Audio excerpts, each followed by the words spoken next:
If you're struggling to become a profitable trader or you don't even know where to start, this video will change everything for you. This right here is a full day trading course, beginner to advanced, the exact blueprint that's changed not just my bank account, but my life and countless of my students' lives. And the mad part, it's 100% free. If you don't know who I am, my name's Josh. I'm a futures day trader who's been in the markets for over half a decade. But let me keep it real with you, yeah? I didn't come from money, and this lifestyle was nowhere near handed to me. At 14, I was caught up in a life of crime, and by 17, I was sitting in a prison cell on remand awaiting a Crown Court trial. Yeah, my reality was a little bit different a few years ago. But I made a decision. I learned a skill that could never, ever be taken away from me, which is day trading. Fast forward to now, I live in Phuket, Thailand, and I'm briefly on holiday visiting family in my home country.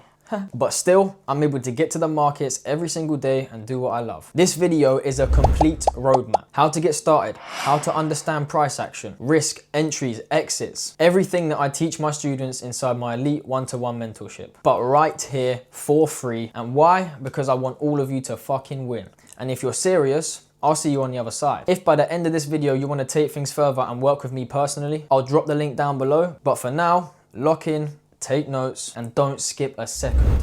Okay boys, so this is the introduction to what we've got going on here, okay? As I mentioned in the welcome whatever video, this is structured as best as possible for you to become consistent and profitable trader.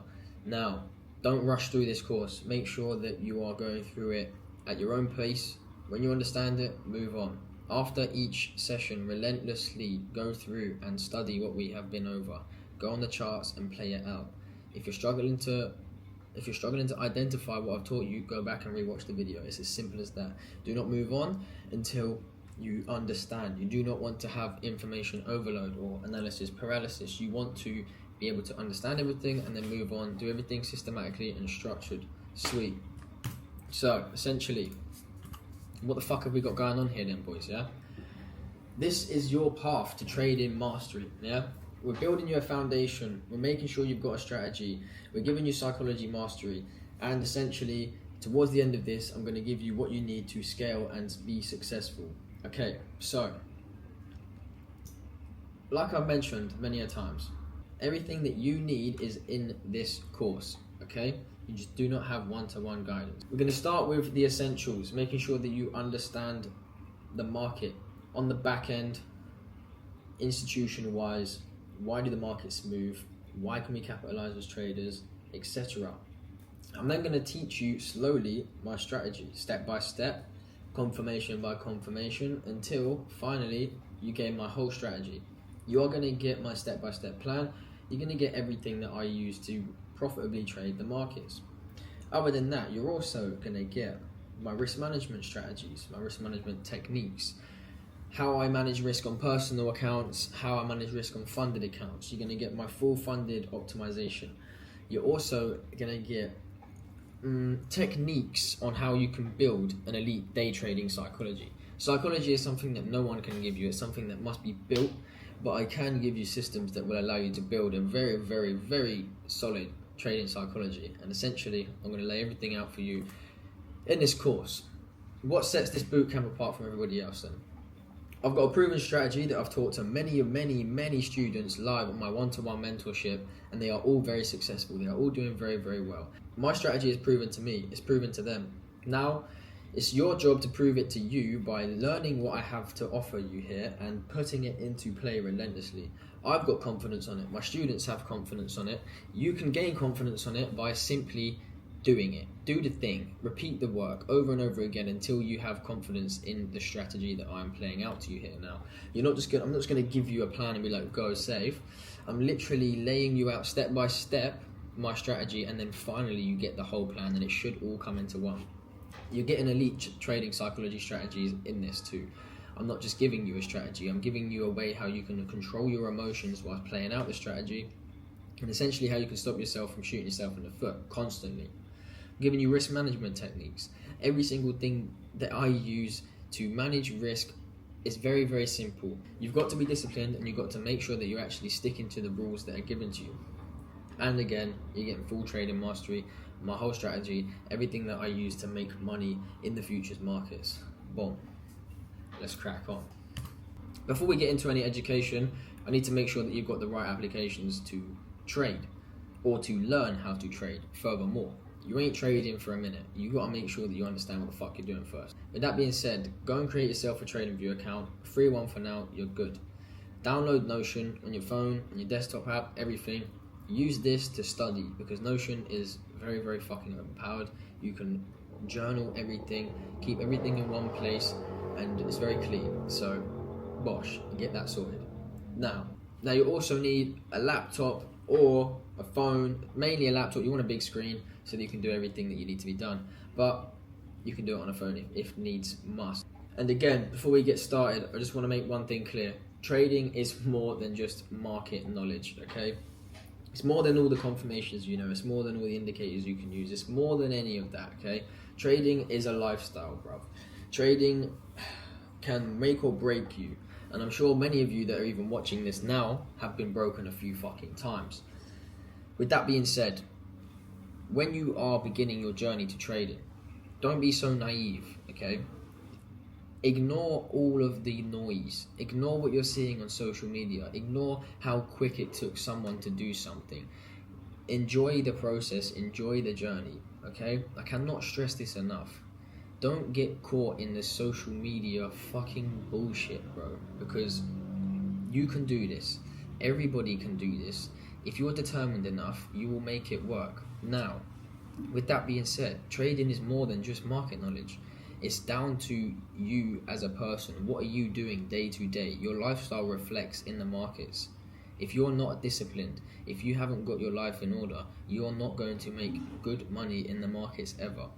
Your internal environment and your external environment determine heavily how much money you are making in the markets. I've seen it firsthand. I changed my external environment and now my internal environment is 10 times better also. I moved halfway across the fucking world. You don't have to do that, but you can do it. All you need to do is remove all the negative energy out of your life and make sure that you can fucking lock in. And that is it. With that being said, boys, let's get cracking on the education. Yes, lads, what is happening then? Welcome to Module 1 of the Real Network Mastermind Bootcamp, whatever the fuck you want to call it. But this is going to be the start to all of the education that you're going to need to be a profitable trader. So, if you're wondering why I got sunglasses on, it's a bit bright, you know what I mean? The view from the Sea View condo in Phuket is a bit fucking sunny right now. The boys out there trading and all. But let's get into it. No fucking about, lads. We're going to fucking get cracking. So, Module 1 then. We're starting off with building some foundations. Some strong fucking foundations. We're going into market navigation, candlestick patterns, and a bit of market structure in this module. So let's get fucking straight into it. Boom. Right. Understanding futures trading then. So, a lot of people that are following me are familiar with futures trading. A lot of people are also only familiar with Forex trading. Now, the premise of them is pretty fucking similar. There's a few differences on the back end and trading wise, whether that be contracts instead of lot sizes, ticks and points instead of pips. Essentially, there's a few critical changes in futures trading that you need to take into account. So, the main one on the back end being very, very, very low spreads, if not no spreads. So, when trading futures, the spreads that I've recognized are only 0.25, whereas in Forex, you get fucked with spreads anywhere from 3 to 5, unless you're trading a raw spread account. Even then, you still end up getting problems during news events, etc. But with futures, there is no spreads whatsoever. So when you're in your trade, you're in your fucking trade. When you're in profit, you're in profit. When you're in loss, you're in loss. And when you lose, bruv. It's as simple as that. There's no getting spreaded out, or, you know, oh shit, I'm close to stop loss. You get taken out and then your price runs to take profit. That happened to me so many times in Forex trading because I trade with tight stops. It used to piss me off. As soon as I transitioned into futures trading, that got eliminated. So I push futures trading onto my students, and that's exactly what we're going to be learning in this. But again, the premise of it is the same. The chart work is the same. You can go and use any technicals that I teach you in this on any single stock, commodity, currency pair, on any sort of fucking market, bro. Any chart with high volume and good amounts of liquidity, you can make money off of with this strategy. So essentially, in futures, we call ticks instead of pips for price movement. Position sizings, instead of using lots to place your position size, you use contracts. There's a little difference on how you calculate it. It's very easy. Essentially, with Forex, it's over the counter.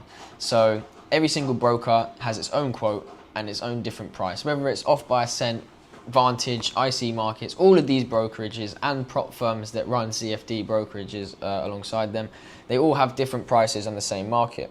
So this is what causes the spreads. This is what causes us to be fucked eventually. In futures, we're all trading out of the same pool, essentially. The brokerages just connect the transactions to one price. So we're all trading the same price, no matter what broker you're trading. With futures trading, you're all trading the same price of the same stock. We could be across the world with different brokers, don't even know each other, but we've got the same price on our screen. In Forex, over-the-counter brokers, CFD trading, it's not the case with Play. So, market execution types and entering positions. Boom. There's 3 ways that you can enter in a trade. After doing your analysis, of course, you can't just come to the market, look at a chart and say, boom, bow, let's go. What you've got to do is get your analysis, have your bias, check fundamentals, and actually have a strong probability position behind you before you do any of this shit. But this is essentially how you can execute a position in the market. Once you've done your analysis, once you know where you want to buy or sell, you can either execute with a market execution, which is when price comes to your level and you're watching the chart and you press buy or you press sell at the time that you want to enter. Market execution, you are executing the trade yourself. Then you have buy limit orders and sell limit orders. There's also stop orders, but I don't use them, they are shit. I use limit orders, and I rarely even use limit orders because I'm trading at price action and I'm watching what the fuck is happening, so I'm gonna enter in on my command. But essentially, buy limits and sell limits allow you to buy or sell at a specific price that price has not yet come to. So if price is down here and I want to sell up here, I can put a sell limit in so that once price reaches here, the market will automatically trigger my position, and yeah, you're in the market. You don't have to be at the computer. These are handy for if you already know exactly where you want to be entering and price is moving quick, you can put a limit order in. But again, sometimes they don't get filled if the market is going too quick. So yeah, beware of that too. But those are essentially the 3 ways that we can enter a position in the market. Right then, so candlesticks, mastering candlestick analysis. So I'm sure you guys are familiar with candlesticks. I'm sure you know what a candlestick is, but some of you might be very beginner and might really not understand the premise of a candlestick and how to read each individual candlestick. So essentially, a candlestick represents a time frame. We have 1 minute, 3 minute, 5 minute, 15 minute, 30 minute, 1 hour, 30 minute, 4 hour, 1 day, 1 month, 1 week. Each candle can represent any time frame depending on your choice, and essentially we can read a candlestick from wicks and bodies. I'm going to explain to you on the charts in just a second. Each candlestick represents a specific time period and shows 4 key points: an open, a close, a high, and a low. So we're looking at the chart now, and you can see all these colorful bars. Complete beginners are going to be like, what the fuck is this shit, yeah? So, bro, this shit's easy. It's just a candlestick, bro. It's chill. It's just a candlestick, bro. So, basically, yeah, each one of these bars, no matter how big or small, is worth a period of time. I can choose that, and I can hone in on certain time frames to see what's been happening over a longer period of time or a shorter period of time. So, for example, if up here, you can see at the top left, you've got 1 minute, 3 minute, 5 minute, 15 minute, 30 minute, 1 hour, 4 hour. If I click 4 hour, now we are on the 4 hour chart. So what this is the 4 hour chart. We've got each candle representing 4 hours of time, and each candle has an open and a close, yeah? The open of the candle is the start of the body here. So we've got lines, which we call wicks, and we've got bodies, which is the fat fucking bit of the candle, yeah? Sweet. So these little skinny lines you call wicks. The fat bit is a body, yeah? As you can see, a bullish candle rises, yeah? Bullish means growth, essentially, yeah? Price has increased. So we've got a bullish candle here. If it's a bullish candle, the open is going to be at the bottom. Why? Because the candle has risen. So we have the open of the candle here and the close of the candle here. As this candle closes, a new candle opens. So this is now the open of this 4-hour candle. Price was bearish, so we dropped. We came all the way down to here. Yeah, this was the lowest point. Let's just get a little line. This is the lowest point that price come to in that 4-hour time period, yeah? So this is what we class the low of the candle, or the 4-hour low here, yeah? Now, as we come up here, this is what we call the 4-hour close. As price has come all the way down here, we had sellers push price all the way down here, but buyers come in, took control, and have pushed price all the way up. So we have actually swept these lows, and we haven't really given us any reason to be scared of a move down.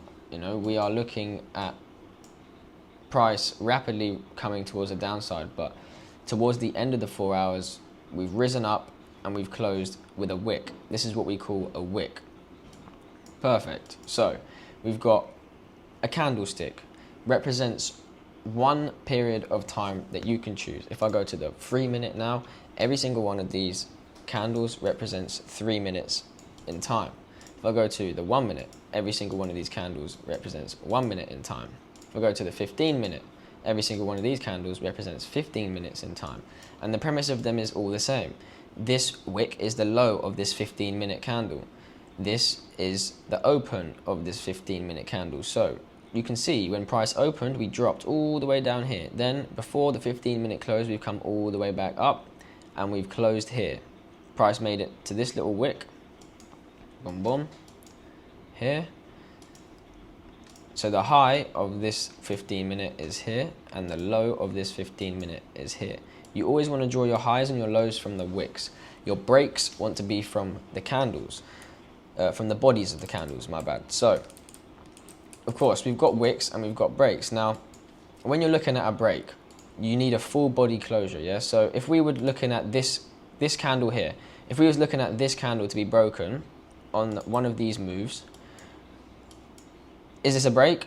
No, it's fucking not, because we've just had price wick below. Price has tried to break it, but it didn't have enough selling power to break this 4-hour low. So, that's 15-minute low even. So, with that being said, what is a break? We've got a break here.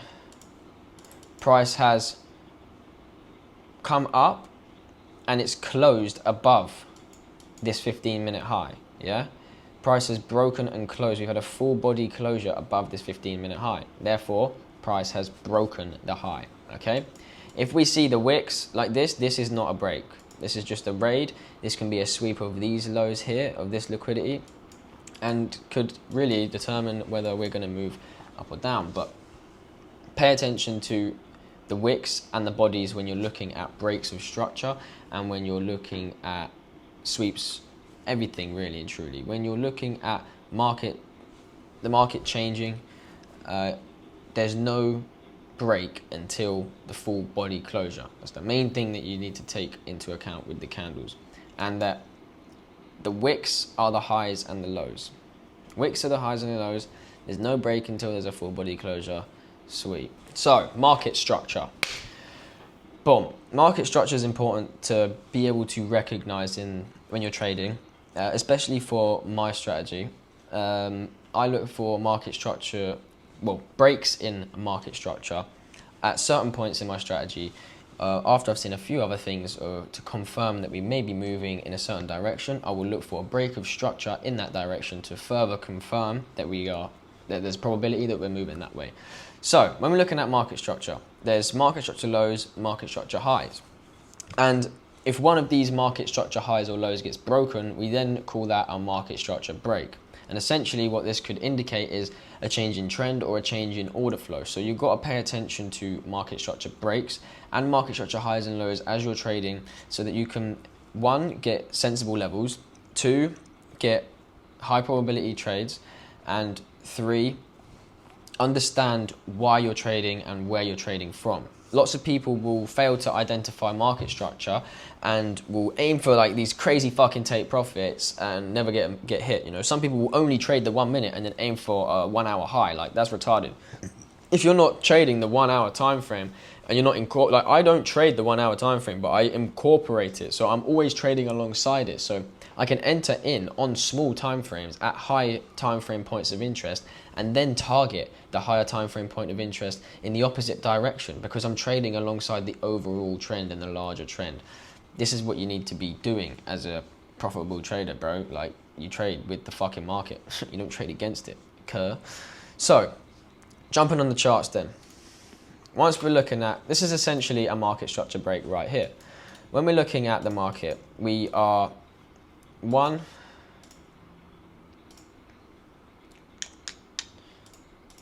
hold up, wait a minute. Right, let's get a little replay up on this bitch, yeah? So, say we're at the market right now, we're looking at the market at this point. Cool. We've got a market structure high here. Why is this a market structure high? Because this is the high of this structure here. After we had this market structure high get broken, we have a full break and closure above, the full body closure.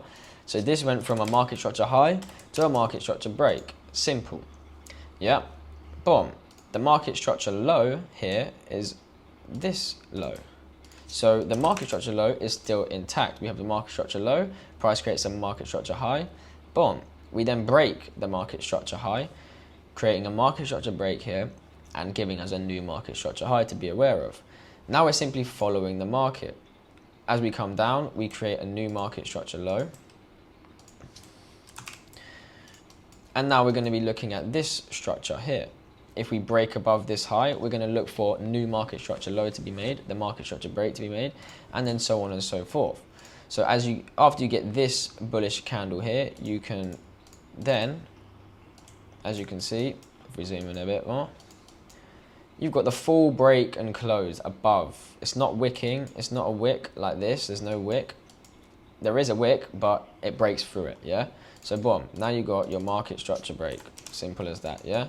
And you can continue to play out the chart. Okay, market structure break. We've now made a small consolidation. This is our market structure high now. The next high after the market structure break. Cool. Essentially, this would be our market structure low too, so you would want to mark that out. And once this gets broken, if it gets broken, okay, cool. This is definitely a market structure break now. It would have been at this point, I believe, there. That's where I would have marked it out properly. So boom, you've got a market structure break now here. And now you've got this market structure high intact here. You've also got a market structure low intact here. If we break this market structure low, it's safe to say that we're going to come down to this imbalance down here most likely. So paying attention to the market structure is important. Being able to read market structure is important. It comes alongside with order flow too. But essentially you want to be just being able to spot structure, being able to spot the market and how it moves. This is what we need to be doing. All right, boom, module 2 then. So deeper market understanding that we're going through in this module. So essentially we're going through trend identification, market structure in a deeper sense, how we can identify the structure of a trend. Important highs and lows, we're going into short-term highs, short-term lows, long-term highs, long-term lows. So let's get cracking. What's the point of fucking about, boys? Let's get fucking into it. Okay, so boom. Wait. Okay, cool. So boom. Market trends. We're all aware that there's 3 trends in the market. Maybe you're not. You go out and get some. There's an uptrend, a downtrend, and a consolidation. An uptrend is essentially when price is rising. A downtrend is essentially when price is falling. A consolidation is when price is fucking mashing, accumulating in between a small zone, which tends to happen outside of session timings. Now, when you look at an uptrend and a downtrend and you actually hone in on it, you can see specific highs and lows that form within this trend, which we like to call higher highs and higher lows, or lower lows and lower highs. It's exactly what I'm about to fucking teach you. So, boom. When you're coming in, fuck all of that. If you want to, let me show you the chart example. That's what you're here for, innit, yeah? If you want to listen, write down, take note of all of these slides, yeah? Take note of all of these slides, bro. But the majority of the information that you want to be taking is what I'm going to spit off the top of my head, yeah? And everything that I show you on the chart. But take note of these slides, okay? I'm not going to be sitting here reading them 24/7, you know what I mean? Like, bruv, that's a waste of both of our time, yeah? You can read, yeah? If you're not, you're a retard and you probably shouldn't be here. Other than that, listen to what I got to say, jump on the charts with me, and take that in, because that's the main source, all right? Right, so let's get on the chart. Remember, fucking slow. What the old juice. And we'll get cracking then. So, when we're looking at the market, we can all agree that this is an uptrend. Yes? Perfect. The market is rising. Therefore, this is an uptrend. Downtrend then. Very small downtrend. We are on the 5-minute time frame, but this is a series of low lows and lower highs, so we are creating a downtrend here. If you want to look at it on a bigger scale, this is a big fat downtrend. If we go on the hourly time frames and we observe the higher highs and the higher lows and the trends on this time frame, this is how we can gain a higher time frame bias or prediction on why is my chart all locked. This is how we can gain our higher time frame bias and our higher time frame points of interests. So, as you can see on the hourly, we are in an uptrend, yeah? Price is making higher highs, higher lows, higher highs, higher lows, higher highs. Potentially, we're about to see another higher low get made. Oh, even then, no, we are in replay mode, so let's see what the fuck's going on here. Okay, right. We are now at current time. So, price right now could either be making a higher low in this area here to then push off and create a higher high. Or, price could be coming and filling the imbalance that we have here, here, and here. There's many things that we could see happen right now. This is more advanced concepts for later on. What we're going to be going into right this second is the highs and the lows of this structure. So when we're looking at an uptrend, first of all, we're going to start from the bottom, yeah, just to make it easy for the example. We've got our low here. Actually, fuck off the line tool. Let me use my text tool. So you've got a low here. We're going to start with this low. This is the low we're going to work off of just for the example's sake, okay? When you're back testing this and when you're going through it, of course, you should be going through all of everything that we're doing in these modules. You should be pausing for at least a day in between modules and fucking grinding out all the information. Go back on the charts, go back through what we've done, take notes on everything I'm teaching you, and then go and put it into play on the charts. This is what you need to be doing. But essentially, we're going to be marking out a low and a high to work with, yeah? Boom. You've got our high here, and we've got our low here. Sweet. When we're looking at uptrend and the essence of an uptrend, inside of the uptrend we have a series of higher highs and a series of higher lows, which is essentially self-explanatory, yeah? Higher high is a high higher than the previous high. So if we've got our high here and we draw a line across, and we've got our low here and we draw a line across, we can see this low has been nowhere near breached, has been nowhere near broken or raided. So cool, this is our low. The market has started a reversal, yeah? Sweet. We break the market high. This then creates what? Say it with me. A higher high. Ta-da. Sweet. So now we mark this as HH. Double H, mate. Sweet as. That's Kushti, yeah? We've got our higher high here. Why is that our higher high? Because it's the high higher than the previous high, yeah? After we broke structure, we created this high and we have started to reverse down. Boom. What do we have next? After a higher high is formed in an uptrend, we have a higher low. What is the higher low? It is a low higher than the previous low. Fuck it, you know, who could have guessed that? So you got a higher low here. Yeah? You're starting to see the pattern. The pattern that we are marking out is essentially this pattern that we see in the market structure. In an uptrend, we have the higher highs, higher lows, higher highs, higher lows, higher highs, higher lows. Are you with me now? We've got our higher high, higher low, higher high, higher low. You see where we're going with this, yeah? So when you're identifying your market structure in the uptrend, you are getting a series of higher highs and higher lows. Let's keep on printing them. You've got your higher high here. You've got your higher low here. Look, this low is higher than this low. That's your higher low. Boom, we then come up, we break the previous high, creating another higher high. We're starting to rise up from here. You can't really class this as a higher low until we break this structure or even break this previous higher high. So right now you wouldn't want to mark this out as your higher low because we've got a few things happening here. We've got fair value gaps being respected for bearish fair value gaps. We've also got bullish fair value gaps stacked on top of each other being respected in a heavily bullish trend. So it is likely that we are creating a higher low here, very likely. And then we could come to see a sweep of these highs, previous or the weekly highs even, before we start to see a retracement down. But essentially, this is how we mark out the structure in an uptrend. Now, let's go through the downtrend. It's the same sort of gravy. So,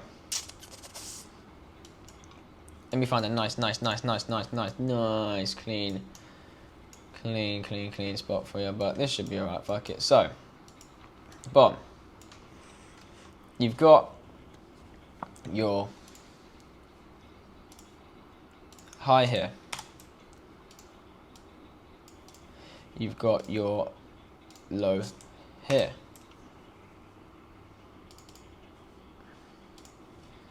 Higher high. You got your higher low. Sweet. So this is the top of the uptrend, yeah?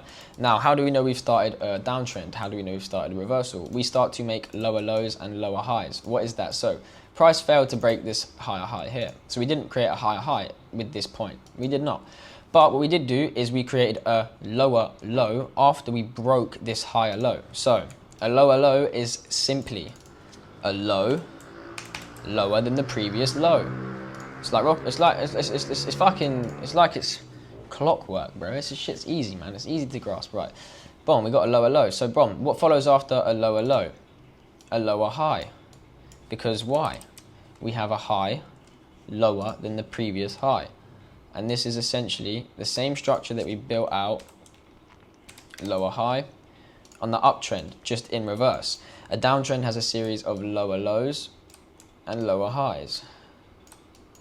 Lower low, lower high. Lower low, big ass fucking lower low.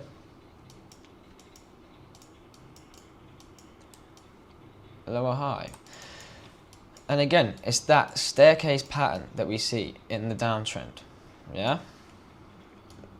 Lower high, lower low, lower low, lower high, lower low, lower high. Now you're with me. When we're looking at a consolidation range, like this has no lower lows or lower highs being printed. They are just a consolidation or an accumulation range here. Normally you'll see them outside of session timings. But yes, boys, essentially that is how we identify market structure within a trend. Simple shit, but you need to get the grasp of it. Okay, short-term versus long-term highs and lows. This is simple to grasp as well. Very, very easy chart patterns. So essentially what this is short-term highs and lows. They occur pretty frequently in the market. They create similar swings within the larger trends.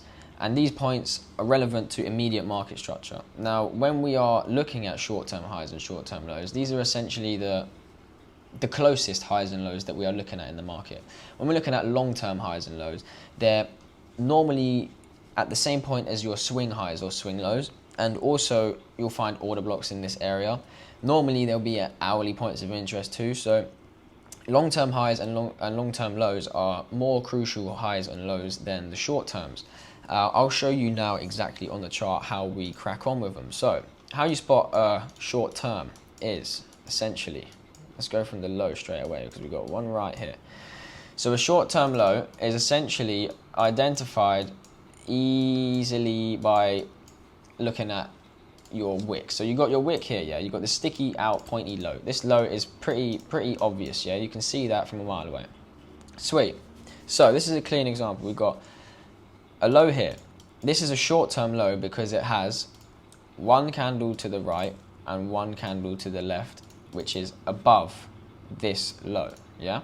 So you have this low, then you've got one to the right, above it, one to the left, above it, yeah? Which makes this lowest point, this low here, the short-term low, okay? A short-term low is identified with by seeing a low with one candle to the left above it and one candle to the right above it. That is your short-term low. And it's the same thing with highs. You got here, short-term high. One candle to the left below it, one candle to the right below it. This is your short-term high. Wow, what is that? This is your short-term high here. Short-term high. Perfect, yeah? It's very simple to grasp. Let's do another example. You've got this low candle here. Very, very sticks out. You've got to the left of it, above it. To the right of it is above it. Therefore, this is our short-term low because we have all of this price action above it. Perfect. Now, how do we identify long-term highs and long-term lows in the market? Easy, easy, easy. We can spot them now because we know how to spot short terms. So, we've got a short-term low here. Yes, let's zoom in a bit just so that you can see exactly this high, sorry, short-term high, not short-term low. This high is higher than the candle to the right and the candle to the left. So therefore, this is a short-term high. We've got one to the right, one to the left, below it. Perfect. If we look over to our left here, you've got another short-term high. Agreed? Agreed. Short-term high. Oh my God, why is the fucking shit keep doing that? That's pissing me off. Short-term high here. Yeah, perfect. So now we've got two short-term highs. Now, if we look to the right, let me just mark this one. If we look to the right down here, you've got, even here, a short-term high here. Yeah, how do we know it's a short-term high? Because it's got one candle to the left below it and one candle to the right below it. Therefore, this is our short-term high. Perfect. Simple and easy shit, boys, yeah? Short, oh my lordy fucking dordy, I don't know why that keeps happening. Short-term high. Perfect. So now, we've got three short-term highs, yeah?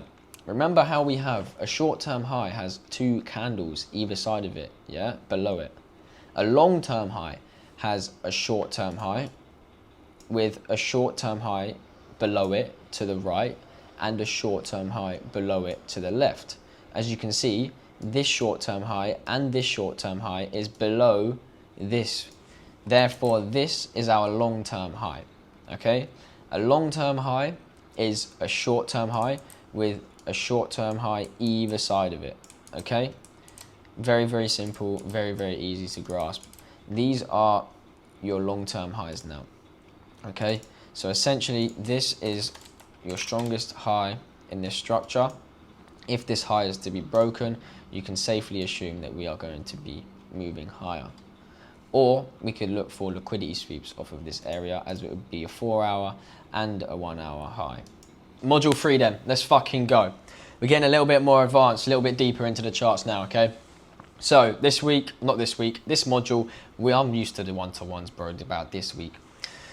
This module we are going through swing highs and swing lows, fractal highs and lows, which also links with order blocks, okay? So we're going to be going into some more advanced concepts here, things that we actually use in our entry model. So pay attention during this module. Make sure you understand every fucking thing, and before you move on. Simple as that, boys. So let's get cracking again. What? Let's not fuck about, bro. Why is my thing not working? All right. So swing highs and lows then. A swing high or a swing low is a key point in the market that normally, a swing high and a low is normally a key point in the market that sometimes offers a subsequent buying or selling opportunity. So we normally look at swing highs, well, I normally look at swing highs and lows on the hourly time frame. Your hourly and 4-hour points of interest, so to say. Your buy side liquidity, your sell side liquidity will always be a swing high or a swing low. Once swing highs or lows are breached, they're normally swept or broken, the market continues.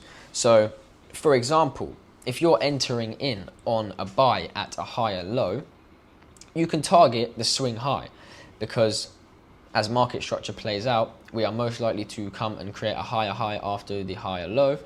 If you target the swing high being the previous higher high, you can look to get a nice juicy take profit. But basically, A swing high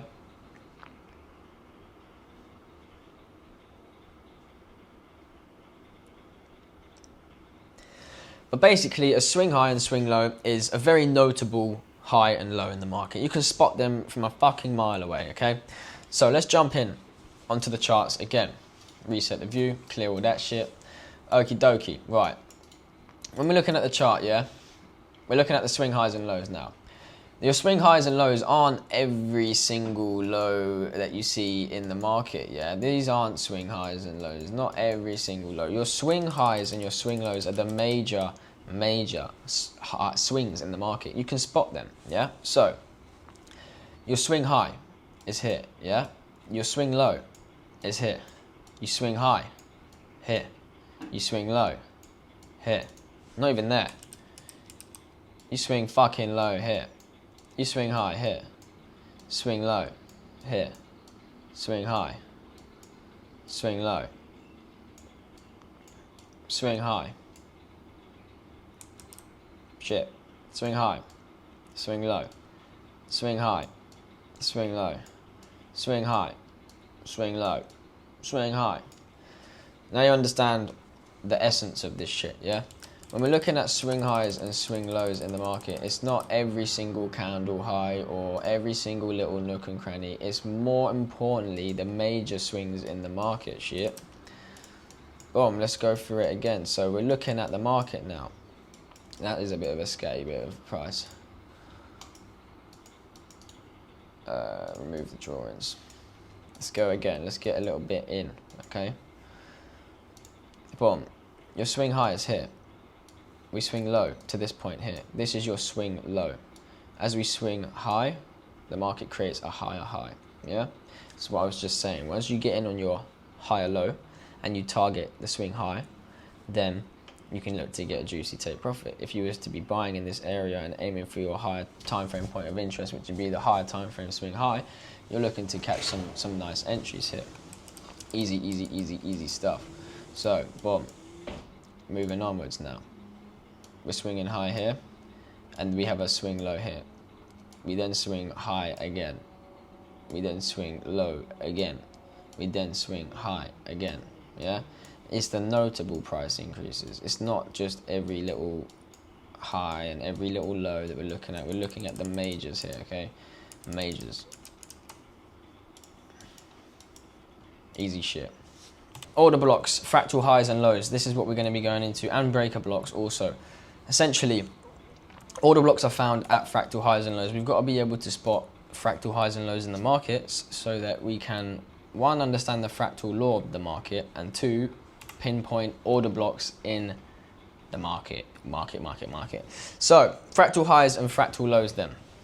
A fractal high is a candle with two lower candles either side of it. So similar to how we have the short-term high, with one candle either side of it, a fractal high has two candles either side of it. Chart will come up soon, don't we worry.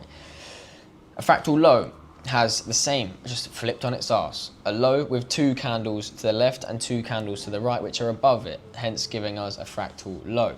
Now, price is fractal, meaning that all of these chart patterns can be used across any single time frame. Any confirmation that I give you, keep the fucking door closed, please. Go around the other side. All of the confirmations that I give you, you can be used on every single time frame. Price is fractal, which means that you can go from the 1 hour to the 1 minute, and you can see 60 minutes worth of data in 1 minute candles.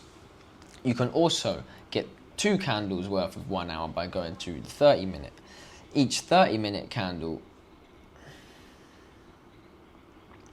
and so on and so forth. So, when we're looking at fractal highs and lows, we essentially can find order blocks in this area now. What an order block is essentially an area in the chart where these larger institutions are said to have their orders placed. So, if we know that we don't read the market, we've got no chance of doing anything, and we need to trade alongside the big players, what we need to do is identify the areas where they are entering in their trades, which are in order blocks, fair value gaps, breaker blocks, higher time frame points of interest, etc. So when we're looking at order blocks, first of all, we need to be able to identify fractal highs and fractal lows. When we go onto the chart, we come back down to this low here, same one we marked out for our short-term high or short-term low, yeah? Boom. We've got the low.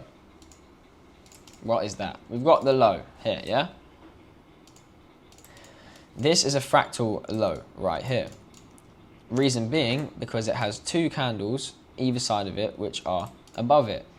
Here we've got 1, 2, and you've got 1, 2. Now, this is the lowest point with these 5 candles, yeah? So this is our fractal low. Our fractal low is simply a low. Oh my God, what is going on with my fucking text? FL, fractal low. A fractal low is a low with 2 candles to the right above it, 2 candles to the left above it. If any of the wicks protrude past, this is not a fractal low. Same with the highs. This is a fractal high because it has 1, 2 candles below it, 2 candles below it to the left. Easy stuff. Now, when we are looking at these and observing them, we want to be looking at them at the swing highs, okay? Remember we went through, you have the swing high, swing low, swing high, swing low, yeah? We want to be looking at the order blocks at the swing highs and the swing lows, as these are reversal patterns. So we want to be getting in at the tippy top of the market. For example, if we come to this fractal high here, we have an order block lying within here. So boom, you've got your fractal high here. Why is it a fractal high? It's got 1, 2 candles to the right, 1, 2 candles to the left, which are below it, okay? So this is our fractal high. Bearish order blocks are drawn from highs. Bullish order blocks are drawn from lows, as they are a retracement pattern. So if this is our order block, for example, yeah? Price is currently down here. We want price to come up and retrace from the order block. So our bearish order block will always be at the top of a range because we want price to tap it and move away. Okay, with that being said, your bullish order block is always at the bottom of a range because we want price to tap it and then move away, okay? So, with fractal highs, or at fractal highs, we always have a bullish order block, a bearish order block, sorry, okay? So, a bearish order block is drawn from the last bullish candle of the fractal high. This is the most important part, okay? Boom, the fractal high, the last bullish candle. Okay, this fractal high is a bullish candle. Therefore, we can draw it from the bottom wick to the top wick of this said candle. And now you have your order block, okay? This is on the 1 hour chart. So this is a 1 hour order block, okay? So now we can mark this as a 1 hour OB, order block. Boom. So now if we was looking for an entry off of here, we would want price to retrace into it, and then we could potentially take a sell position with our stop loss above the order block's highs, targeting a 1 to 2. Easy stuff, okay? This is how we use order blocks. Same thing in reverse for the lows. We've got a fractal low here. Sweet. 2 candles above it to the right, 2 candles above it to the left. This is our fractal low. Lovely stuff. With that being said, that means we have an order block at this area. Now, what did we just go through? Bullish order blocks are at the bottom of a range. So this is a bullish order block, okay? A bullish order block is drawn from the last bearish candle. So remember how we just drew this bearish order block from the last bullish candle, which was this green fractal high? We do the same thing in reverse. So a bullish order block is drawn from the last bearish candle, okay? So we draw it from the wick of the bearish candle to wick. This wick to this wick. And now this is your order block. As you can see, price respected this order block lovely and had a very nice push off of it, okay? We then broke and closed below the order block. This is what creates a breaker block. Or you can write it as BB. Okay, a breaker block is quite simply an order block which has been broken and closed through. So we want to see a full body closure like we have here through the order block. And essentially it works the exact same way. As we had the order block retraced and we've tapped into it and it's moved away from it, fucking going off there, mate. I ain't on drugs, don't worry.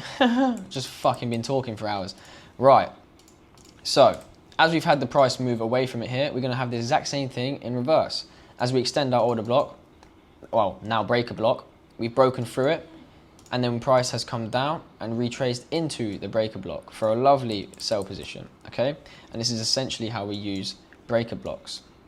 Lovely stuff.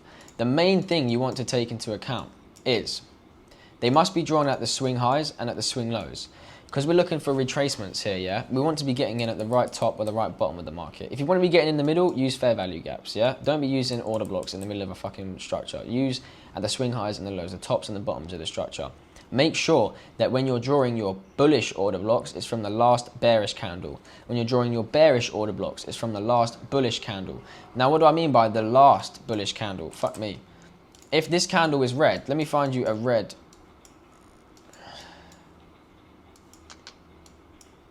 Even this here, a green. So, we've got here a fractal low. Yep. 2, 2. Fractal low. What have we got here? An order block. But a bullish order block has to be drawn from the last bearish candle. So I can't draw it from this green candle. It has to be the last bearish candle. Therefore, we extend back and we come to the top wick of the last bearish candle. This is extremely important. Otherwise, your order blocks will be completely off, okay? So draw it from the last bearish candle. Lovely fucking stuff. Same thing in reverse. Yeah? If this candle was red, sorry, you would want to draw it from the last bullish candle. So imagine this candle is red now. You want to draw it from this wick here. Easy fucking peasy, okay, boys? Easy fucking peasy. Breaker blocks. Essentially, we just went through breaker blocks and order blocks all in one. A breaker block is a broken order block when you have a full body closure going through it, okay? It works the exact same way, it's just then flipped on its arse. So I'll show you again. We've got the order block here that gets broken and closed through. At this point here, this is where we get the breaker block confirmed. Once we get this retracement, this is what you call the retracement into your breaker block before the break of the market structure low. Easy stuff, okay? So essentially a breaker block is a order block flipped on its AS. Lovely fucking stuff. Okay, cool. Welcome to module 5 then. In this module, we're going to be diving deeper into some technical analysis, further technical analysis, you could say. These are further confirmations that we will use when looking for a position in the markets. So make sure that you go through this in depth, make sure you understand everything before we move on to the next module. It will help you very, very much. Today we're going into, well, this module, we're going into fair value gaps, okay? So these are a very important premise in the markets. They allow us to spot pinpoint entries, they allow us to follow market structure and allow us to follow liquidity. Essentially, we use them in the markets to gain us our entry position, or we can use higher time frame fair value gaps as points of interest for potential reversals. So let's get into it. Essentially, a fair value gap is a 3 candlestick pattern, yeah, where the wick of the first and the wick of the third do not meet. This causes a gap in the market. Essentially, this happens when there's a mad influx of buys or influx of sells at one time. So when you get a news release, for example, or just a manipulation in the market, or just when we see true big moves happen, you'll see fair value gaps in the market, which are essentially gaps in the market where prices move so fast that there's orders that are still failed to be filled. Therefore, when price rises into these gaps, there's a high probability that we see a reversal out of them. Orders get filled, market continues, etc. Inverse fair value gaps are similar to breaker blocks, which you went through last module. Essentially, an inverse fair value gap is when a fucking fair value gap is, I don't know why I swore that, is when a fair value gap is broken and closed through. It doesn't mean it's invalid, it's just inverse, so it works in the opposite direction. Now, let's get onto the charts then, boys. So, like we said, a fair value gap is a 3 candlestick pattern. So, we're looking at 3 candles, yeah? 1, 2, 3. I can see a fair value gap here. It's very small. Fair value gaps it does not matter what size they are. They could be very big, they can be very, very, very, very, very small. You want to pay attention to the size of them, because if you was to be entering off of a smaller fair value gap like this, say, your stop loss is going to be a lot tighter if you are to keep tight with the fair value gap. Yeah, your stop loss is very, very tight. You can get some high risk to reward trades off of these, but they're more risky, you know, because price could also come down to this order block, and then, you know, we would be stopped out. So the safest option would be to enter with your stop loss here, with your entry at the fair value gap and your stop loss below, for example. But when we're looking at fair value gaps and how we draw them and how we mark them out, we're essentially looking for 3 candles. They can,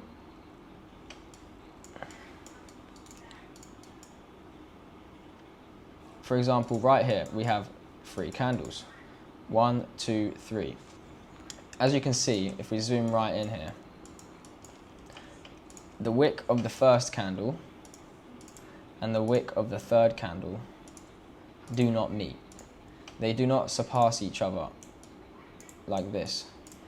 Yeah, as you can see, if we look back a candle, this wick and this wick surpass each other. Therefore, there's no gap in the market. There's no fair value gap, okay? If we go back a little bit, let's see here. This wick and this wick, they surpass each other. No fair value gap. 1, 2, 3. This one and this one, I mean, there's no fair value gap there, is there? Jesus fucking Christ. But you get the gist now. Okay, so, boom. 3 candlestick pattern.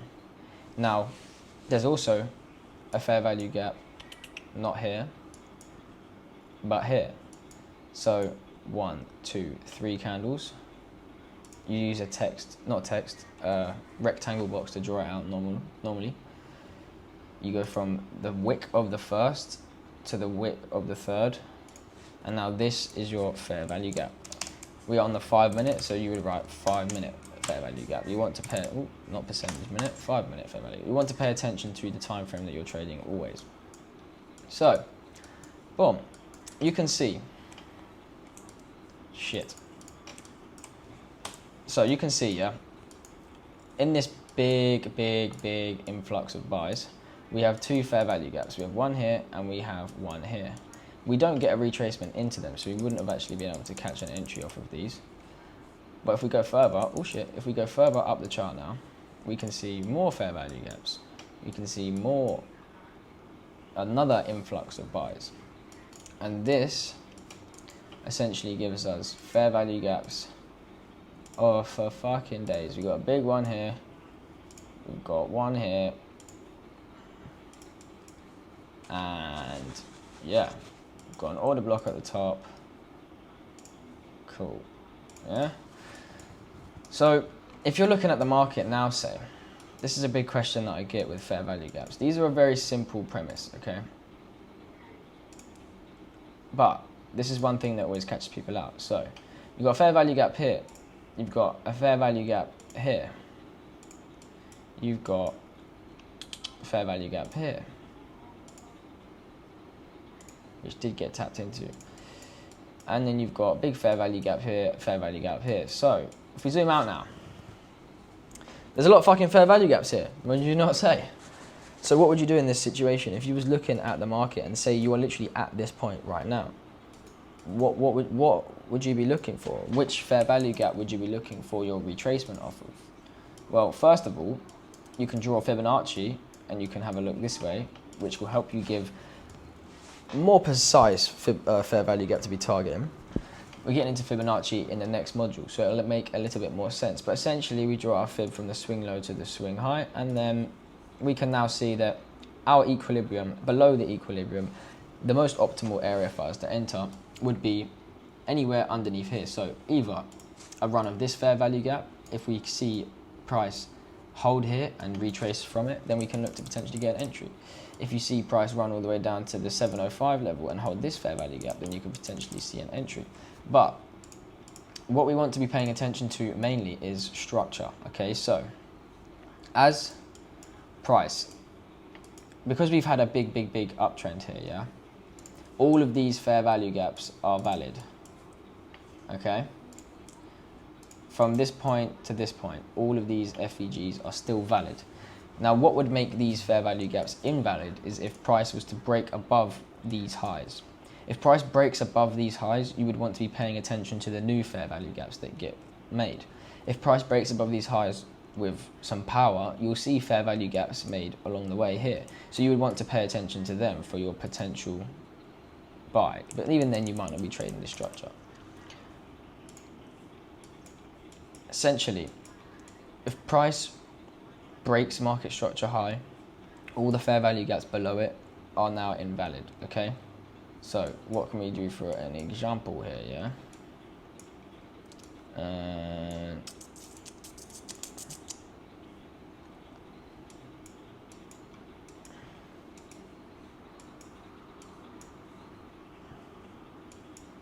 This one here.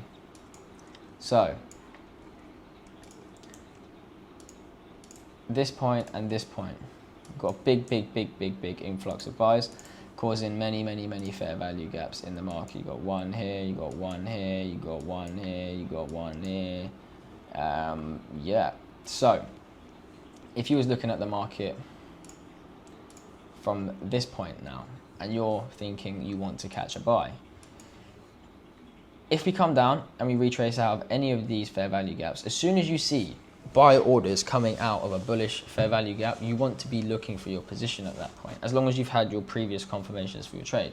Yeah, so say now we're at entry point, we're looking for our entry. We've already had our confirmations, we're looking for our entry, yeah? If price was to now come down into this fair value gap and break structure on the 1 minute, say, showing me or indicating that there's going to be a reversal from this fair value gap, I will then look to potentially enter a trade there. Now, if price is to do the opposite and price is to break above these highs here, I'm completely ignoring now all of this. All of this is now, doesn't matter. It does not have to be filled.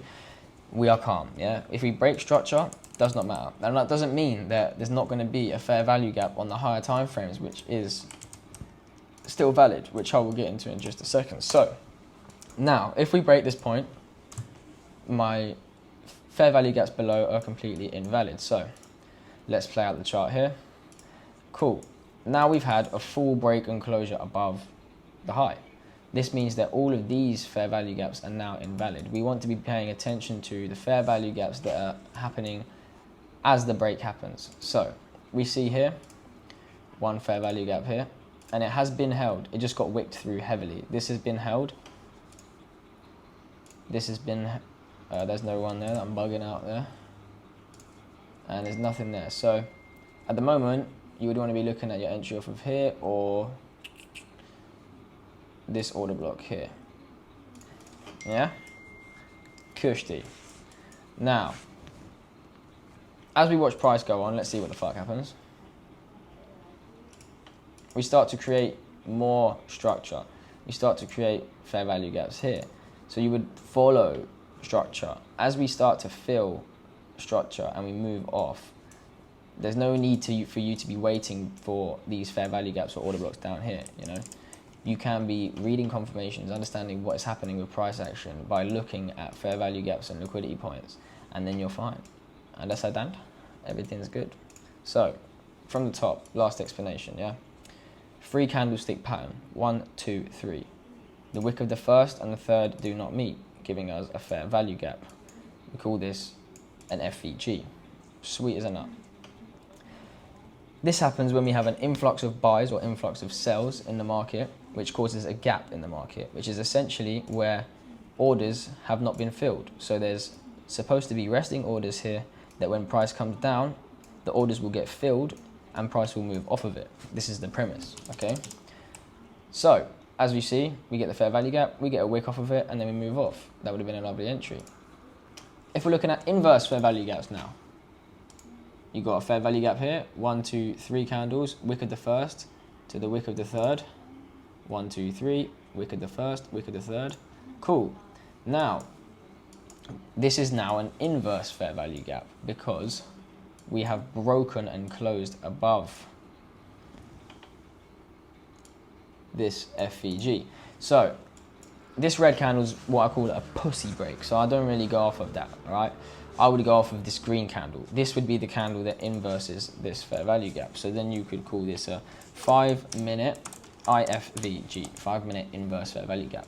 And essentially what we would be looking for potentially is price to come break through and then retrace back off of the fair value gap as if it would for a fair value gap. Yeah, we've just inversed, so now it's flipped. We should see price push away from it, okay?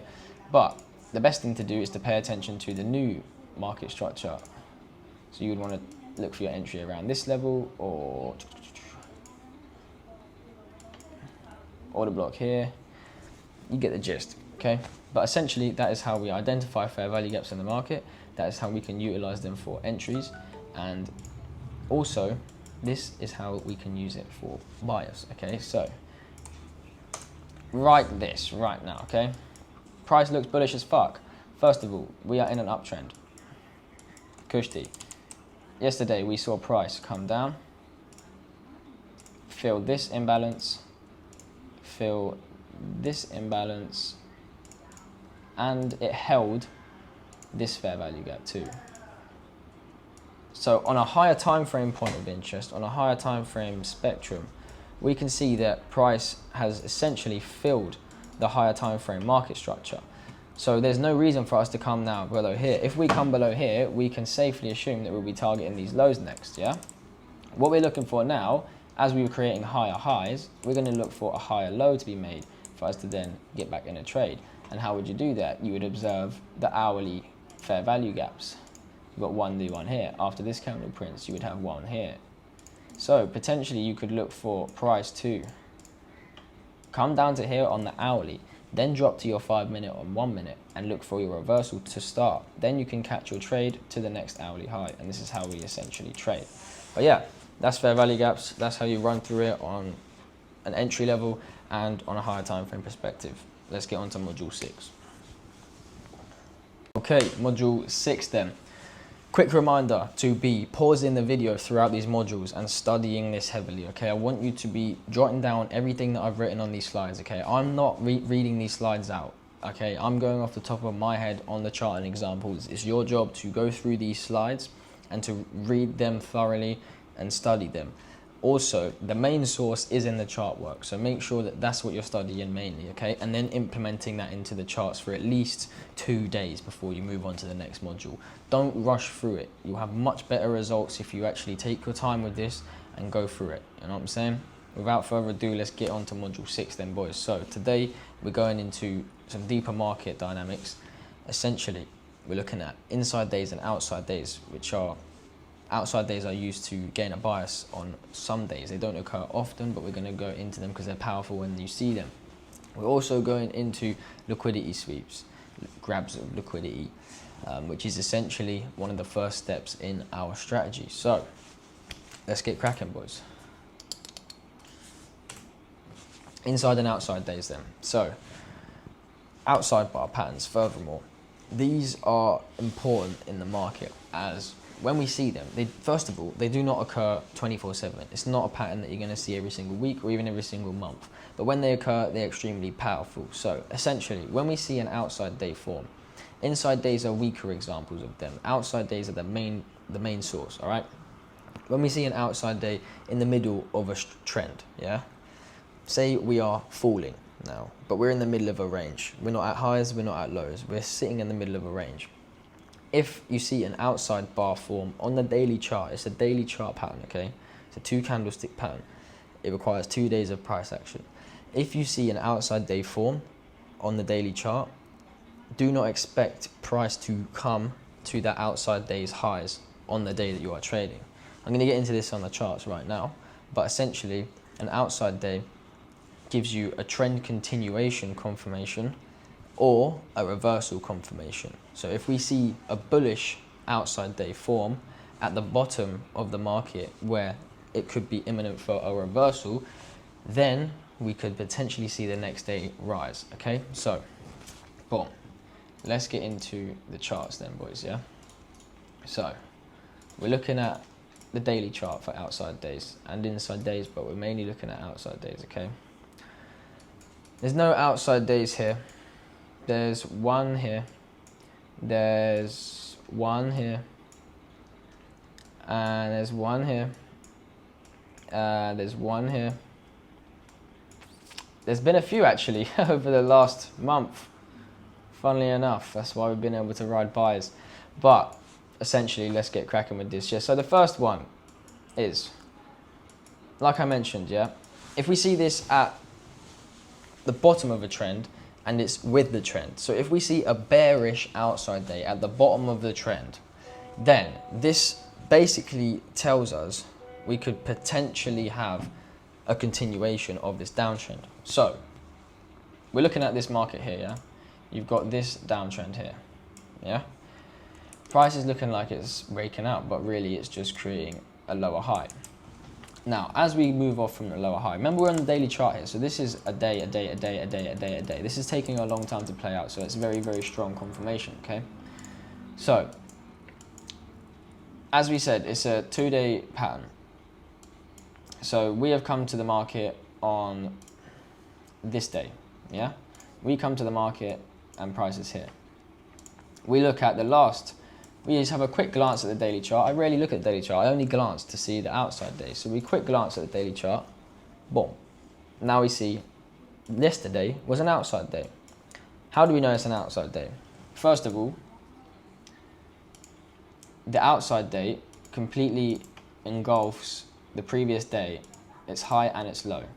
So you can see this daily candle is completely inside of this daily candle. Yeah, so this is our outside day or our outside bar. This day's price action is completely outside of the previous day, meaning we have raped the highs and raped the lows. As it's bearish, it means we swept major highs first and then we have closed low. Okay, so what this means is that it's very likely that tomorrow, this day here, this is the day we are trading, okay? You don't know there's an outside day until you are on this day because we need to wait for the candle to close, okay? So now, you are at this day, which would be the 3rd of April. The outside day was on the 2nd, okay? With that being said, it's very probable that price is not going to break these highs, okay? Therefore, we can look for sells, okay? Because we are following the downtrend. The outside day tells us that, boom, buyers have tried to come in, yeah? For a whole day, we was rallying for a bit, okay? We left a big fat wick. We closed completely below the previous day candle. Remember, the day opened here, so we've gone up, up, up, up, up, and then took out the whole of the previous day's price action and closed below. This is a very strong indicator that we are going to continue lower, and we do continue lower for 3 or 4 days, okay? Cool. Now let's play out the chart a bit more. Okay. What did I say before? If we see a bullish outside day at the reversal point of a trend, which is where we're at right now, in the downtrend, we've had a big break on the daily, we've had a potential higher low being made, and now it's looking like, well, actually no, the outside day broke the previous highs, okay? So, we are looking now at the bottom of the downtrend, yeah? We've started a reversal, okay? And we see a bullish outside day here. You have, boom, outside day right here. So again, this day, you can expect price to not come anywhere near these lows. Sweet, it's a bullish day. Okay, we get another outside day form. Right here. This candle is fully outside of this candle. This means that we should not raid the previous daily low. Okay, let's continue. This is a lot of outside days, to be fair. Don't normally see this many. Okay, again. Outside day. I think it's because the market's been going a bit crazy recently. It's a hard time to get into the markets right now, boys, so fair play to all of you. But yeah, boom. Let's see. Let's keep going, let's keep going, let's keep going. Okay. But essentially, what we've got here is, where was the first one? God damn it, Leroy, that's the first one. Oh, here, this one here. So, you got bullish outside day. We had 1, 2, 3, 4 days of bullish structure after this outside day. The fourth day was another outside day, coincidentally. And then we had another rise. It was a bearish day, but we didn't break these previous lows, which is the main thing. The next day was extremely bullish. We took out these highs. And then we consolidated, making a higher low, and then created new highs. Created a new outside day. The previous day, the day after that, sorry, formed a bullish candle. We're mainly looking to trade the day after, okay? So if you're coming on the trade, like you're coming to the charts, like literally your daily candle is, like say you're on this one here, or you're on this day here, right in the morning. You know what I mean? You're looking for buys this day. You're looking for sells this day. It's as simple as that, boys, right? So, liquidity sweeps then. What the fuck is a liquidity sweep, yeah? I'm sure most of you have heard of the term liquidity sweep or grab in liquidity. Essentially, what this is price coming to a higher time frame point of interest, like 1 hour or 4 hour or daily candles, highs or lows. What this does is it fills orders, takes out stop losses, grabbing lots of cash. Yeah, that's the easiest way to explain it. What is happening is the market makers are moving the market above previous highs where sellers are sitting with their orders above. Boom, takes them out. We then, market flips bullish. Oh my God, we've broken highs. Buyers come in, market drops again. We get the short time frame reversal, which indicates the higher time frame reversal. Then we take out buyers, okay? So essentially, before we can see big major moves in the market has to prime up, okay? It has to charge up, it has to get a lot of cash behind it, all right? For these big players to be filling their orders of millions and millions and billions of dollars, they need to be entering in the right areas, in the optimal areas. They can't be entering mid-range, they can't be entering in shitty fucking areas, all right? It's as simple as that. They need the best price possible, all right? So, if we know that, and we know that we don't move the market one little bit, we aim to trade alongside these big fuckers, because why wouldn't we? We want to trade alongside the market. That means we're trading alongside these guys. So, when we're looking at the chart then,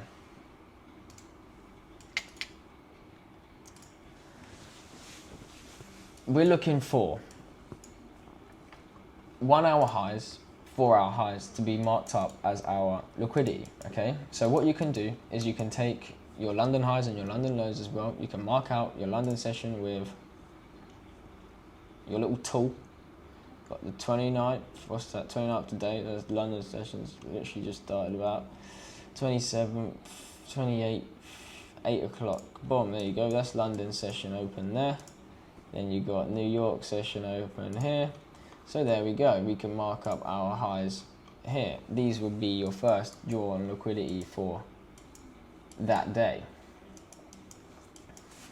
So, for example, we come to the market now. We mark out our hourly low and our hourly high of London session. This is London open, okay? London open. Let's mark it on the chart for you boys so you can see. London open, New York open. Yeah, we are coming to the chart at this time. Okay, we are not trading. I'm not even watching this shit. Don't give a fuck. I come to the chart right here. I mark out these two levels, my London high and my London low. Those are my first levels. Then what I'm doing is I'm marking out my next draws on liquidity, which would be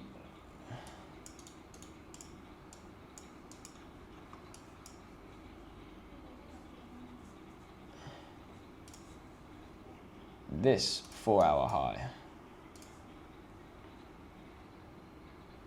And this high here, and this high here. These are our major draws on liquidity. We're then looking at this 4 hour low, this 4 hour low, and also this 4 hour fair value gap here. Actually, it'd be better to look at the 1 hours, I think. Yeah, definitely. 1 hour fair value gap here. And then a 1 hour here. Okay, so now you've got 1 hour FVG. These are potential reversal spots. You've got another 1 hour fair value gap here. Perfect. you can also draw your Fibonacci tool where you can, oh shit, that is not the fib, lol. Draw your Fibonacci tool from the swing low to the swing high. And then you can see we retraced out of an optimal entry. So you can use your Fibonacci tool as well.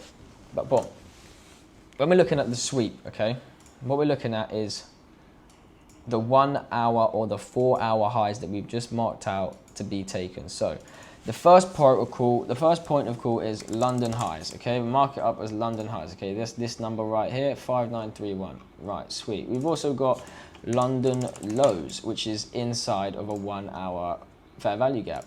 Noted. So the first thing that we're going to be looking for, first of all, we're at the top of a range. I want to be looking for a little bit of a sell here to come maybe into a higher low. Right, what we're looking at now is if I want to sell and I want to catch this big move, you're always going to wait for a sweep of liquidity first. This is your liquidity sweep here, okay? Essentially, what this is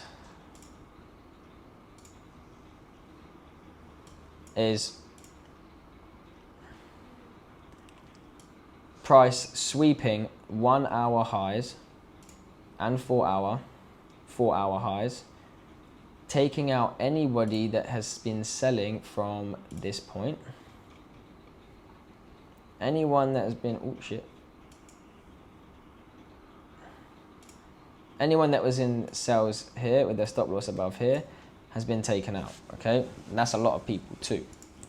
Anybody that tried to enter in off of this shitty little gay little fucking sweep, that is not a sweep. I wait for this. I like a big push above the highs, okay?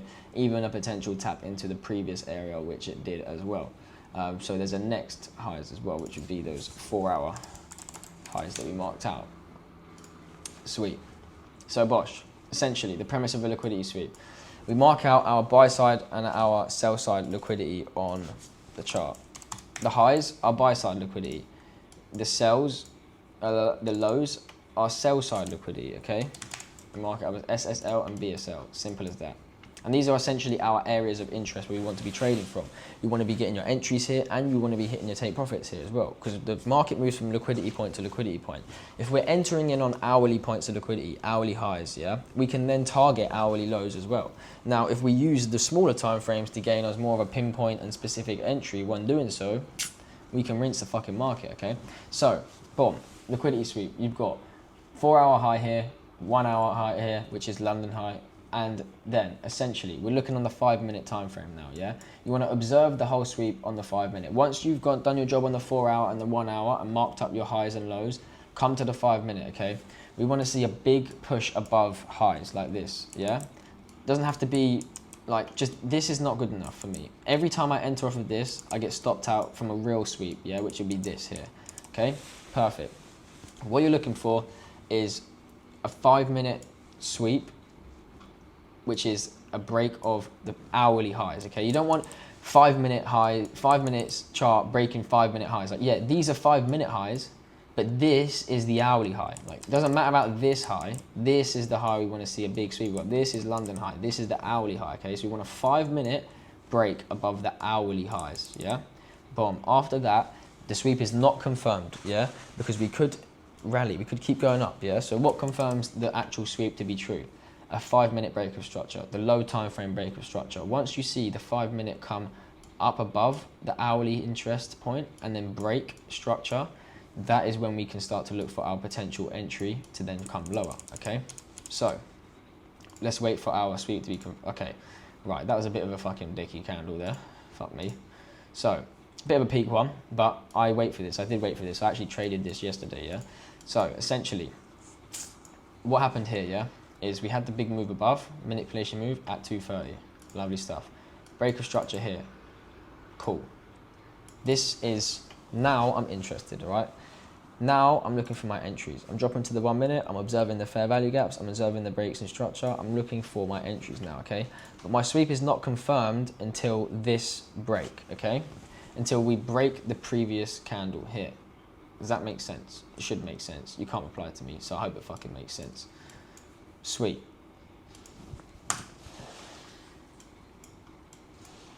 Liquidity sweep. a sweep of highs, yeah? 1 hour, 4 hour, daily highs, high time frame point of interest highs, followed by the 5-minute break. That confirms your sweep. This and this above this is your sweep, okay? This is the sweep of this. Easy fucking stuff, boys. Back test it, wrap your head around it. Let's get on to module 7. Okay, module 7 then. We're diving deeper into some more market dynamics in this module.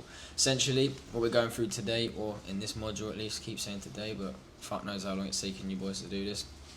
This module, we're going through order flow and session timings as well. So order flow is essentially important for us to recognize when we're looking at market trends, and session timings are important for us to look at when we're looking for our specific session highs and lows, which are the first most important points of interest in the market that we want to be looking at when we come to New York session, for example. And that's an example as it is. We need to be trading at New York session. If you don't know when the fuck to find that, then you're screwed, ain't you? So essentially, order flow is basically like a fancy word for trend, yeah? But with order flow, we're looking at the whole trend, and it can be on small time frames, high time frames. It really doesn't matter. We're using higher time frame order flow for us to gain bias, and we're using lower time frame order flow for us to judge positions and for us to also gain entries in the market as well. But essentially, the 5-minute time frame is important for us in our strategy, as I look at 5-minute order flow when I'm in a running position to see whether I get an invalidation. I also take a 5-minute break of structure or a 5-minute change in order flow as one of my confirmations for entering in a position. For example, my liquidity sweep is confirmed after I get a break of structure on the 5-minute. So after the 5-minute has come above an hourly point of interest and I've got a 5-minute change in order flow, that's when I will drop down a time frame and look for further confirmation to then gain an entry on that position. But essentially, when we're looking at it on the charts, we want to be on the 5-minute, for example. First of all, we'll go through the higher time frame because it's a quicker run through, yeah? So we're looking at the higher time frames, and when you're looking at order flow, you want to be looking at the full market structure and the full market structure breaks, yeah? So if we get a major market structure break, then this is a strong chance of a change in order flow, which is coming here. Now, this is a market structure high here. If we're looking at this structure here now, yeah, we've got a market structure high, we've got a market structure low here. Okay, so price comes down, we have a very gay break. It's not really much of a break, it's more just filling this fair value gap here.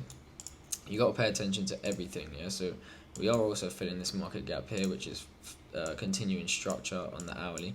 But essentially, what we're looking at is price to be breaking either market structure highs or market structure lows to give us a change in order flow, yeah? So say we come to the chart now and price, like right now, yeah? Say we're looking at right now. Oh shit. Yeah, you're looking on the higher time frames. We've got a big imbalance here. We are in a bullish structure.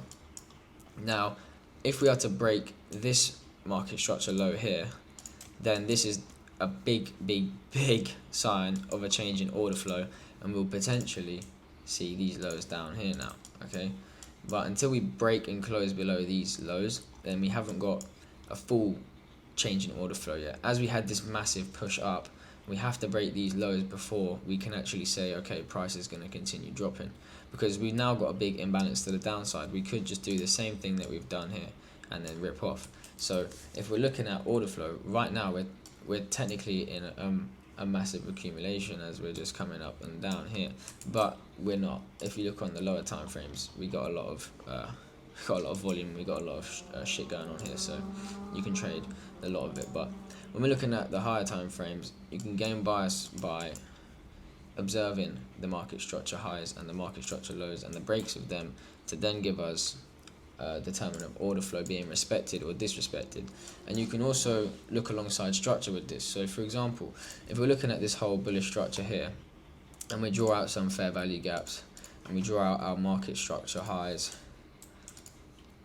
we can then get a strong bias essentially, because if we are come to the chart at this point now, yeah, you can see that price has previously filled a fair value gap on the 4 hour. If we draw our Fibonacci from this swing high to this swing low, we haven't filled any Fibonacci levels yet, but essentially we're breaking market structure highs, market structure high or market structure break even, which indicates a change in order flow. We broke market structure high here at first, which is a change in order flow as well. And we've had, firstly, a change in order flow by having this 4 hour candle break structure, yeah? We've then had a 4 hour fair value gap print, which has essentially been respected, and then we've had the next market structure high break. This is the major market structure high.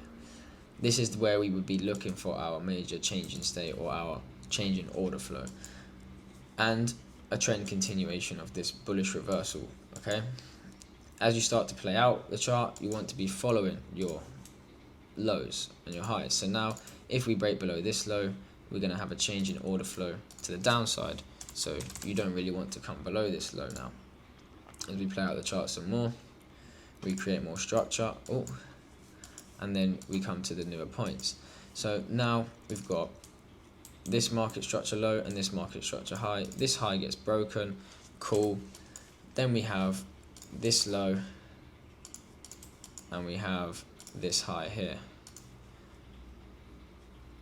This market structure high gets broken, so order flow is being respected bullish all the way up until we now, first of all, we've had a small break in structure here. This is the first sign of a change in order flow, is that we've now disrespected the 1 hour trend. Now, if we get this market structure low break, we will be seeing a full change in order flow or change in trend, and then we can potentially see price come down to these lows here, or even fill this weekly gap here, which would be what most likely will happen. That if we break this low here, price will most likely retest it, and then we'll come back down to fill this gap here. We'll see about that. But that's essentially how we look at order flow on the higher time frames. Now, when I'm looking at order flow during a position, it's a bit different, yeah? I'm looking at it nitty gritty, candle by candle in this motherfucker, yeah? So, boom. Say,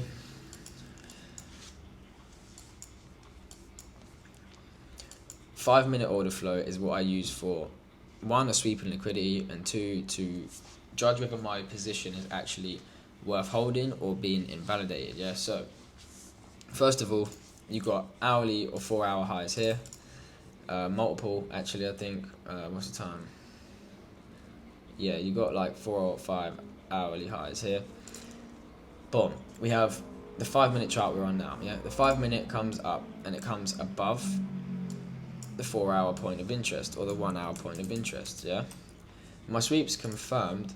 We've already been through sweeps. My sweep's confirmed after this 5-minute break here. Once we see this 5-minute break here, I'm then looking for my position. So essentially, after this 5-minute break here, we're going to drop down into the 1 minute, look for our positions, yeah? Now, say we get into a position. There'll be 1 minute fair value gaps here. This 5-minute has retraced into the 1 minute now, yeah? This is just theoretically now. How I'm going to judge whether my position is worth holding would be by looking at order flow, yeah? First of all, sensible take profit would be this level here, or even if you wanted to not be greedy, you could aim here. But if you wanted to milk the trade as much as possible, then you can start to shave at these levels and then actually observe order flow. So when I'm looking at it, I go candle by candle, okay? I need to see a nice decent close above it, yeah? But boom, essentially this is where the first change, this is where the change in order flow is, yeah? So this is where we begin bearish, okay? This is literally, let me write here.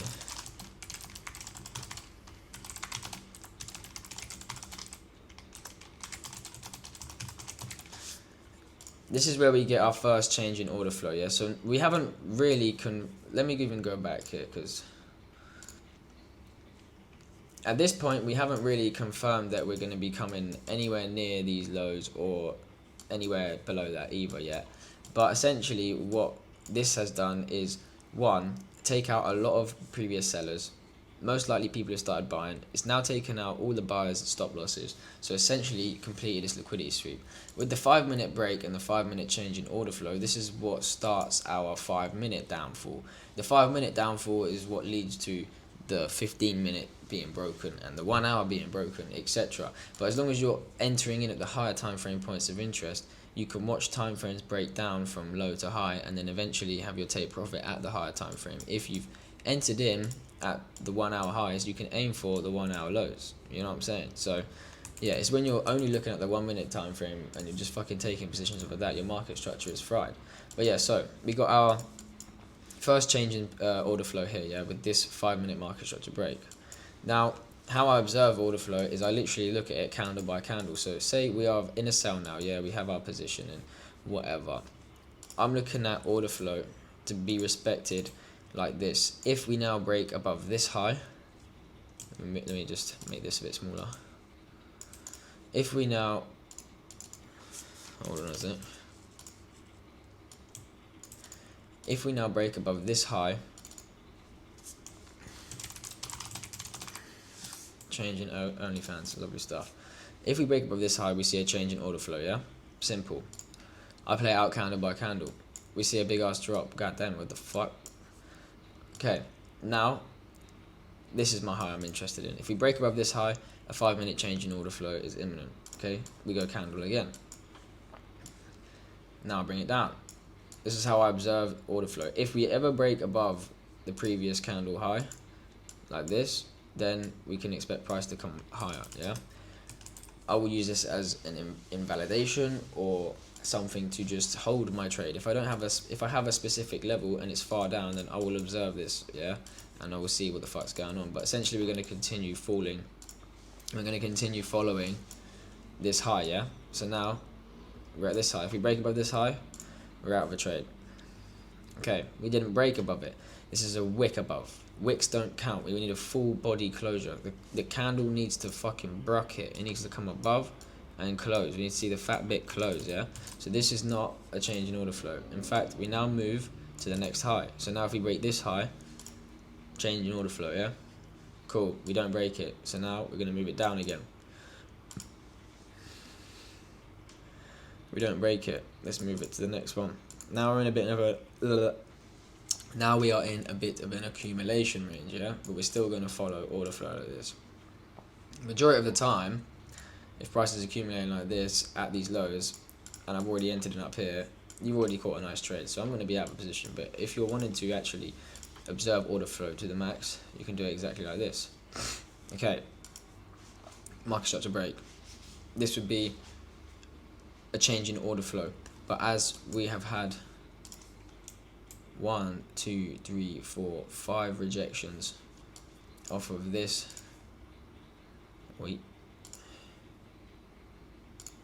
zone here, we have flipped imbalance, yeah? So there's a chance that we could just be reacting and following structure now, yeah? You have to pay attention to structure as well.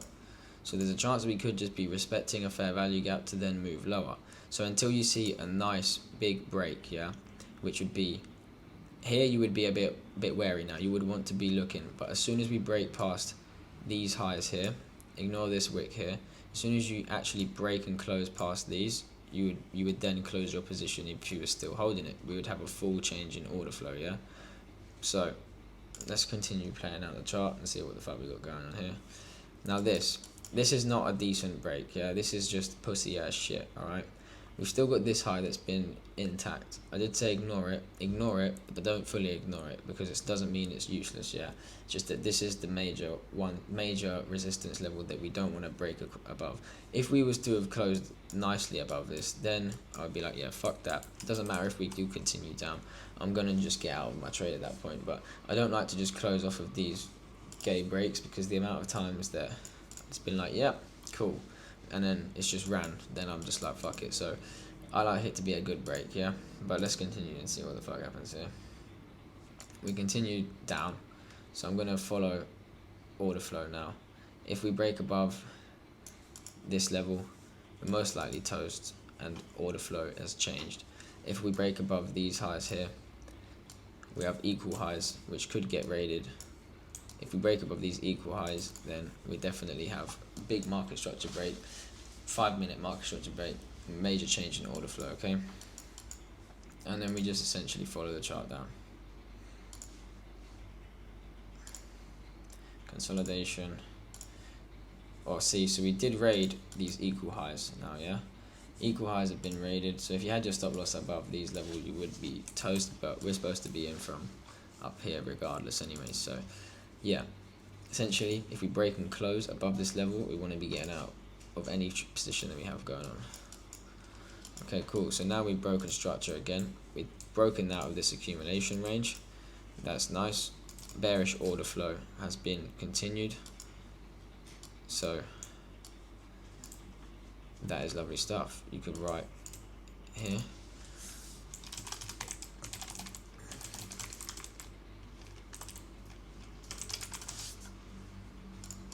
don't even know if I spelled continued right, that is jokes. Right, so boom, bearish order flow continued, and then you can essentially go again and just observe the market. Oh shit. If we break above here, we break above here, then break above here, if we break above here, there, I would fully get out at this position here, which is at a good nice spot as well, basically at this inverse. But nice, that is essentially how we observe 5-minute order flow when we're in a position, and also how we observe order flow on the hourly and the 4-hour to gain somewhat of a bias. You don't want to put your full bias down to order flow. You want to actually observe a bit of fundamentals, market structure, order flow, everything really in the 4-hour and the 1-hour for your bias. But yeah, that's how we do it. Right, trading sessions then, yeah? There's 4 trading sessions in the market, okay? We got New York, London, Tokyo, and Sydney, yeah? Essentially, we only pay attention to 2 sessions when we are looking at actually getting to the markets.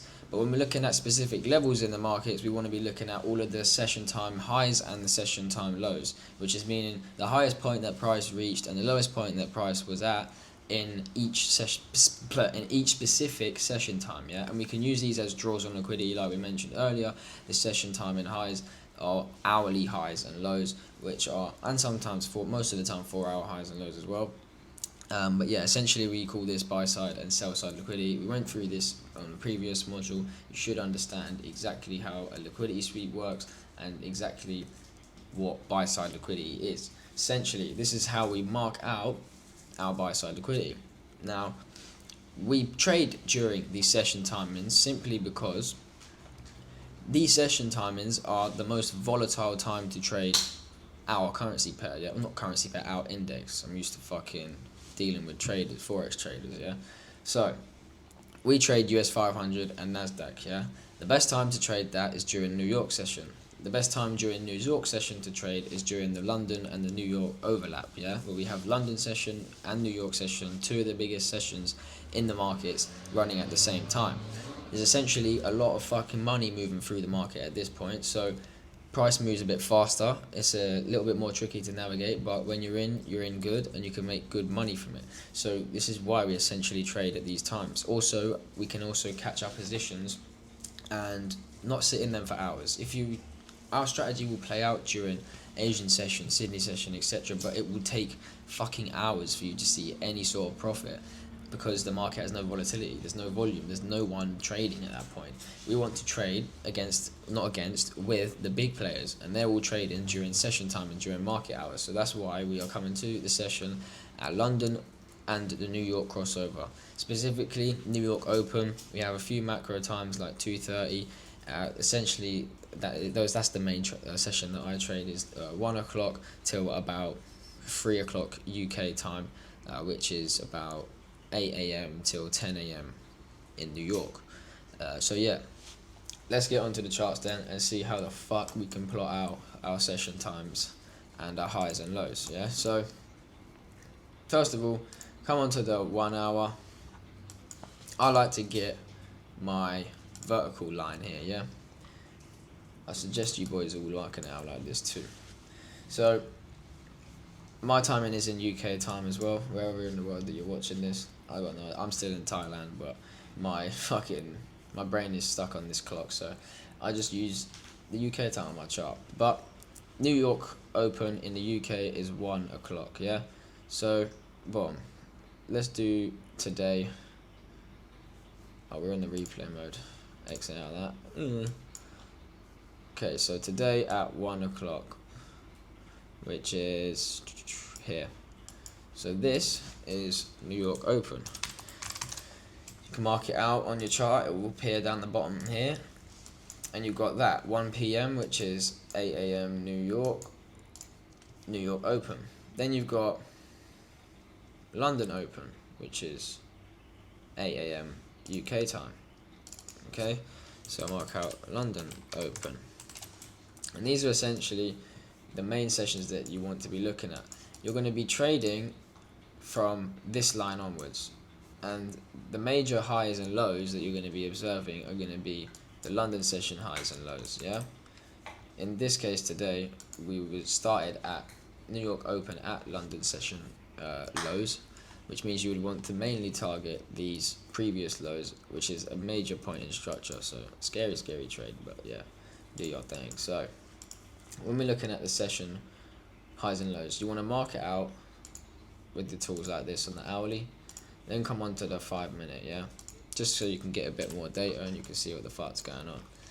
Now we don't come to the chart until here, yeah, anytime from this line, yeah. We're not trading until then. We don't give a fuck, yeah. We're just going to simply have a look at what's already happened that day. So we got London high here. You can mark it out. Nothing. London highs. And then London lows are literally at New York Open. So pretty useless to mark out. Yeah. You can mark out your, in this case, you can mark out your previous hourly lows, which would be the first one. Oh shit, you'd want to look at is this one, and then you would want to look at this one. Sweet. Because right now London highs is pretty useless, okay, but essentially this is how we are marking out our session times.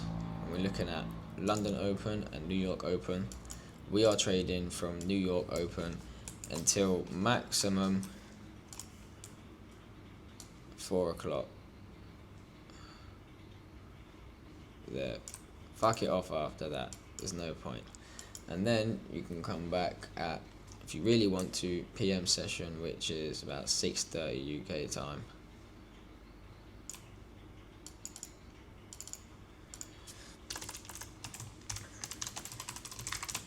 And you can look for potential opportunities at 6:30 UK time, because this time has a spike in volume as well. We call it a PM session. But normally I'm only trading the AM session, which is from here to here. So I'm normally trading this price action here. But recently the market's been going crazy and London has been making some pretty big fucking moves due to the fundamentals and everything that's been going on. So yeah, mainly just looking at price action, looking at volatility, but we want to look at the session highs and the session lows as our first points of interest, okay? Easy fucking stuff. Module 8 then, Fibonacci levels, the golden ratio, Fibonacci retracement, all of that shit, yeah? This is very important when we're looking at higher time frames and lower time frames. We can use this quite a lot, to be fair. When we're looking at Fibonacci, there's some specific levels that you want to have one input into your tool and trading view. Majority of you will have what I like to call the LGBTQ plus Fibonacci, which is all a mad. When you draw it out on your thing, it's going to be fucking hundreds of levels on there. It's going to be multicolored and all mad. So what you want to do is you want to clean it up a bit. I'm going to show you exactly what levels to put in right now, and you can change how to change it up on that, so it's not like hurting your eyes and shit. But essentially, Fibonacci tool is a retracement tool. So what that means is we can draw it from a swing high to a swing low, or a swing low to a swing high, and essentially we can gain a potential area where price can reverse from, yeah? If we line this up with other things on the chart like fair value gaps or order blocks, it can make it a bit more powerful, and you can essentially use Fibonacci alongside your fair value gaps and order blocks to get like more information on which order block or fair value gap you should even trade off of, yeah? So we have these specific levels, yeah? the 50% is what we call the equilibrium, yeah? Anywhere above or below this is what we call a premium or a discount, depends on whether you're buying or selling. Of course, if we are selling, we want to be selling at a premium, and if we are buying, we want to be buying at a discount. You buy low and sell high. That's the fucking #1 rule of this shit, you know what I'm saying, yeah? The 61.8 is your first retracement level.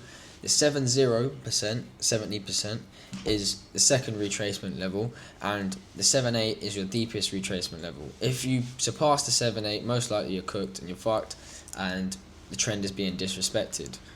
If you're actually trading with the trend, that is, you can use this with or against the trend, yeah. But essentially, when we're jumping on the charts, we'll go through the higher time frames first, as we normally do, yeah. So we can use these. Right, first of all, we are in a bullish structure right now, yeah. We're making higher highs and higher lows. We had a big downfall here, but in an overall structure, this could be just a big higher low now, yeah. Essentially, we've broken highs here now, yeah. Price is looking like it's either going to start to reverse or make another higher low, yeah. We can use the Fibonacci in this case to see where price will potentially make this higher low. So if we're looking at the swing highs and the swing lows, of course, we got a swing high here, swing low, swing high, swing low, swing high, etc. Yeah, we want to draw these from the swing lows to the swing highs. So if we draw our Fibonacci from the swing low to the swing high, from this wick to this wick, we can then gain an area on a potential reversal. So if price is now falling down and we're looking for a higher low to be created, yeah, we can look for the higher low to be created in below the 0.5 level, which is the equilibrium. So you would want to be looking for your entries in this zone, anywhere beneath this level here, yeah. If you're looking at previous price action and you're aligning it with, say, this fair value gap here, you've got the first retracement level, the 62%, inside the fair value gap, which gives this fair value gap a bit more probability of a reversal, as we've got a Fibonacci level inside of it. There's a big fat fuck off order block here as well, which has all of the Fibonacci levels in it, yeah. So there is a potential for price to literally come all the way through down to this level and then reverse off of here. If we disrespect this Fibonacci level, it could tell us that we're most likely going to disrespect this hourly order block and then continue lower, yeah. Right, if we're looking at this on entry type shit, we want to be lining it up with fair value gaps, essentially, is the main thing that I use, but you can also use order blocks as well, or breaker blocks, yeah. So essentially, if we're coming to the chart here, yeah, and we want to be looking at an entry after this sweep here, yeah, so boom, you have your sweep of highs, cool. You have your break of structure where here, sweep, break of structure, yeah. Now you can essentially drop down a time frame, come to the 1 minute, draw your Fibonacci from the high to the low, and start to gain a retracement level, yeah. If you want to place a sell after this, you could look for a potential sell position at this order block here, which would be the nicest area to do, as you've got all of your Fibonacci levels in them. If we disrespect this and disrespect this order block at the same time, we're definitely inversing this high and going higher, so you could be safe with your shits there. So this is how you can use it to essentially line up for an entry. If the order block or the fair value gap that you want to be trading off of is inside, has these Fibonacci levels inside of them, or even, you know, you're a bit more specific with it and you look at this 1 minute here and you say, okay, cool, this 1 minute fair value gap is just above the equilibrium, yeah. You've got this order block here which is got the 0.75, the equilibrium, the 6.2, the 7.05 and the 7.9 level. So your safest bet would be to trade off with this order block here with your stop loss above the order block, and then, you know what I mean, whatever happens happens type shit, yeah. I don't even know if we'll get a fucking entry here. Price just completely leaves us out. So Fibonacci is not always going to save your ass, yeah. When price is moving very, very, very fast, sometimes you get shagged. But you can see, if we look at this over a wide range of positions now, the Fibonacci will play out, even if we bring it down to this right here. from the first break and retest, we retest straight into the 705 level, yeah, which is also aligned with an order block here. It's just that personally, me, I wouldn't trade off of this because I haven't had a 5-minute break of structure yet, yeah. But this is still valid retracement off of a fair value gap and the Fibonacci levels, yeah. Now, if you bring it even, let's see, we could even line up with around here. Here we almost scrape Fibonacci levels here. Remember, this is the 1 minute as well, okay. Here we almost disrespect them, possibly do. No, but just before the uptrend, we draw it from the swing low to the swing high of the 1 minute market structure. Price retraces perfectly into the 7-9 level, and then we move off. If we go into the 5 minute, and then we look even a bit, oh shit, a bit further back now, yeah. We come here. Prices come all the way up. Tap the 7-9, 705, 6-2, and then we've dropped. And we targeted this order block down here. Boom. So when it comes to the levels, then yeah, when you're looking and you wanna put your levels in, yeah, my Fibonacci looks like this. You want to be essentially unchecking everything apart from these 4 and these 2, and fill in these exact levels. Okay, if you want to change the line of the middle of the chart, this little line here, you can change this trend line here. If you want to change the levels, you can change them thicker or thinner. I like to have them thin so it's less in the fucking way. Also, you can change the color of them by changing it here. So the 1 and the 0 will be the top and the bottom, and then these white ones I like to use as my retracement zone. You can put them yellow as well, as it's a golden retracement zone, whatever you want. But yeah, and yours might have a background. If you put the background transparent, if you want it like mine, then you're cool like that, yeah. Kushti. But that's essentially how we rinse Fibonacci for entries and also a longer term prediction on a bias.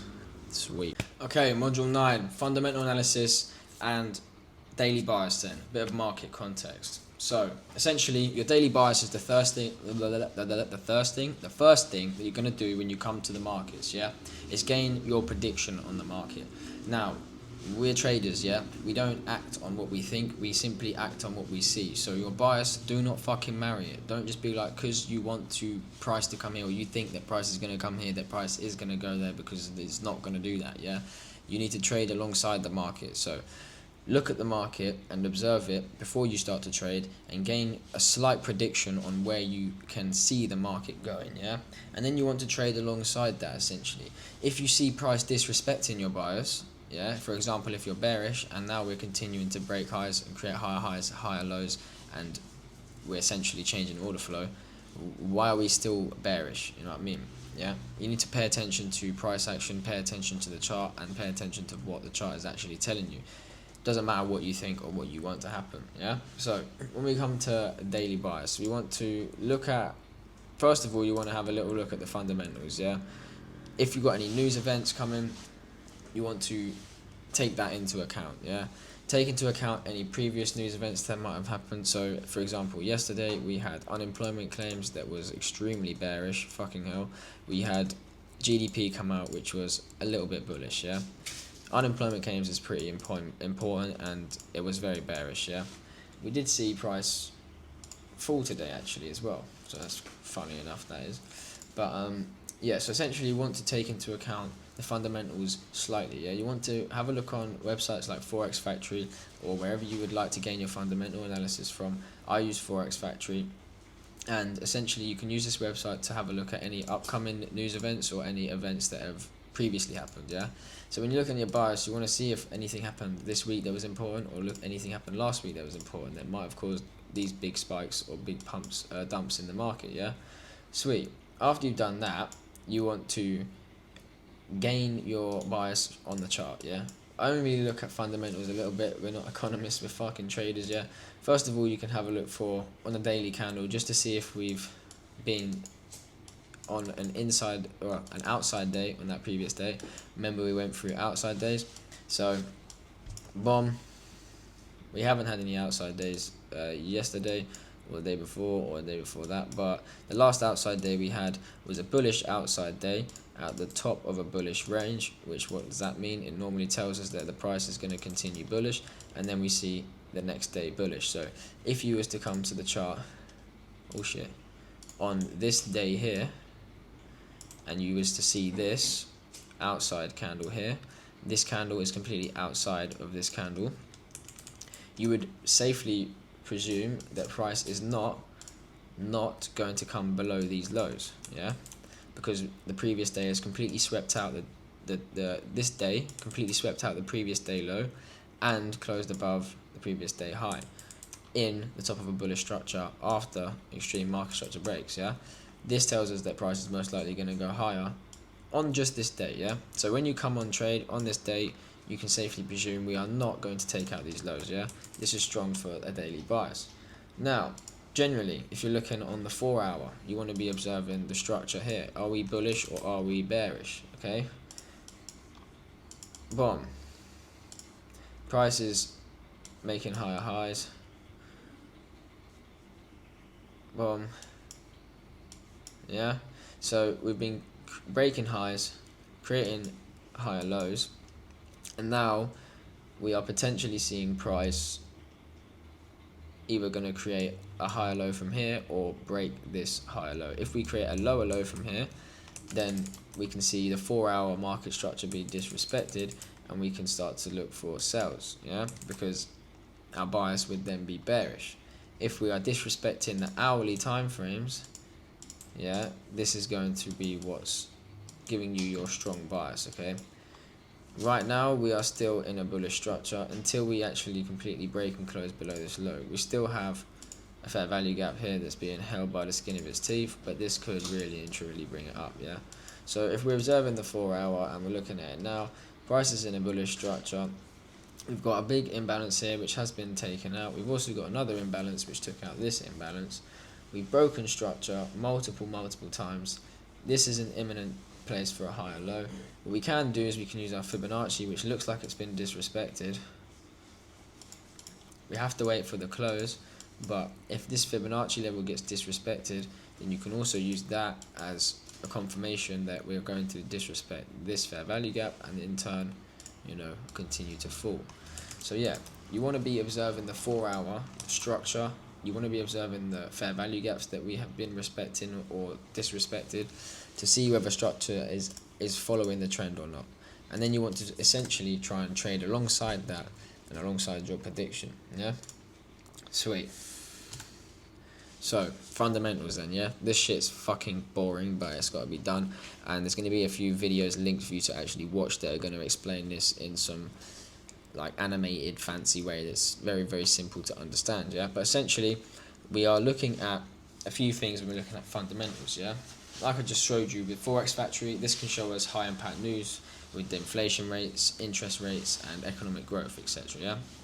But as a whole, we want to be looking at the macroeconomic policy, yeah, which is essentially the economy as a whole, including businesses, not private households, not farmers, anything that is bringing money into the economy, like export, import, export, etc. I've got a very good video, like I said, that's linked for you boys to watch. This is the video that I learned off, so you may as well learn off of it too, yeah? Makes complete fucking sense. But when we're looking at fundamentals, we want to be essentially looking at the high impact news events that may affect us and our trading, yeah? So when you guys are starting off, there's 2 news events that I want you to fucking avoid, just do not touch, especially as beginner traders, which is NFP and FOMC, yeah? These are 2 major events that have big volatility when they drop, and during the day, so the day of the news event will be very slow, and it will just be consolidating and accumulating. Then we'll have a massive spike. Normally it'll go both ways and then continue in the direction of the news release. They're very shit to trade. Don't fucking trade them. It's a waste of fucking time. NFP is on the first Friday of every month, and FOMC holds 8 regularly scheduled meetings every single year. They're random. Normally they're on a Wednesday, but you'll see them pop up on Forex Factory. Look, FOMC was this Wednesday, in fact, yeah. So yeah, But essentially, majority of the news events we can trade, yeah, or you can trade the days of. Don't trade during them, especially as a beginner. Don't be trading during red folder events. If you're new to Forex Factory or you're new to any of these fucking economic calendars, what they call them, you want to filter it down, yeah. We don't want to be looking at fucking everything. We want to be looking at the dollar only, yeah. Especially if you're trading the same pairs as me, the S&P and Nasdaq. Just look at the dollar. Look at red folder only. Fuck off all of these ones. I don't give a shit about them. Red folder and USD only. Apply filter, and then put it to the weekly, and then you can see what the fuck's going on that week, yeah. And obviously we are on Friday now, 30th of May. It's 130 USD. Boom. Core PCE price index monthly, yeah. This is what is releasing tomorrow. It's currently, what's the date? Yeah, it's Thursday, so we've already had, okay, so these were our news events today. It's the 29th today, the unemployment claims, yeah. So that's most likely what caused this big drop in the market here at 130. Ooh. Perfect. So yeah, but when we're looking at Forex Factory, all we want to be doing really is trading after these news events, yeah? Say you're coming to New York Open at 1 o'clock. God damn. So you're coming to New York Open at 1 o'clock, and we got a news event at 1:30. There's no point in placing a trade before 1:30 because this news event is most likely going to release and wick you out or fuck you in some way. So the best thing to do is to sit out, yeah? Especially as a beginner, sit the fuck out, wait until about 20 minutes, 30 minutes after this news event is released, gain the market direction and see what the fuck is actually going on. Sweet. So, say today, news dropped at 1:30, don't trade until 2 o'clock or even 2:30 when the macro session comes in, and you'll be good, yeah? Perfect. But essentially, that's how we track high impact news. What I want you guys to do is I want you to go back in time, yeah, on this, and I want you to have a look at all of these news events, yeah, the red folder ones that have occurred. They've got timestamps on them, they've got the release and the predicted release. So the forecast is what they predict, the actual is the release, yeah. So if they're predicting 230 and unemployment claims comes out at 227, this is good because that means less people have been unemployed that week, yeah. So what we need to do is see how that reflects on the charts. Go back in time, look at the bottom, you'll say the date and the time, go and find the news event and see how it reacted. You can even do this on the 1 minute chart because you'll see the fucking exact minute that it released, and you'll be able to see what happens in the market, yeah. And this is essentially why I want to avoid them or wait for them to happen and then trade after them, because they can give us good direction, yeah. Kush D.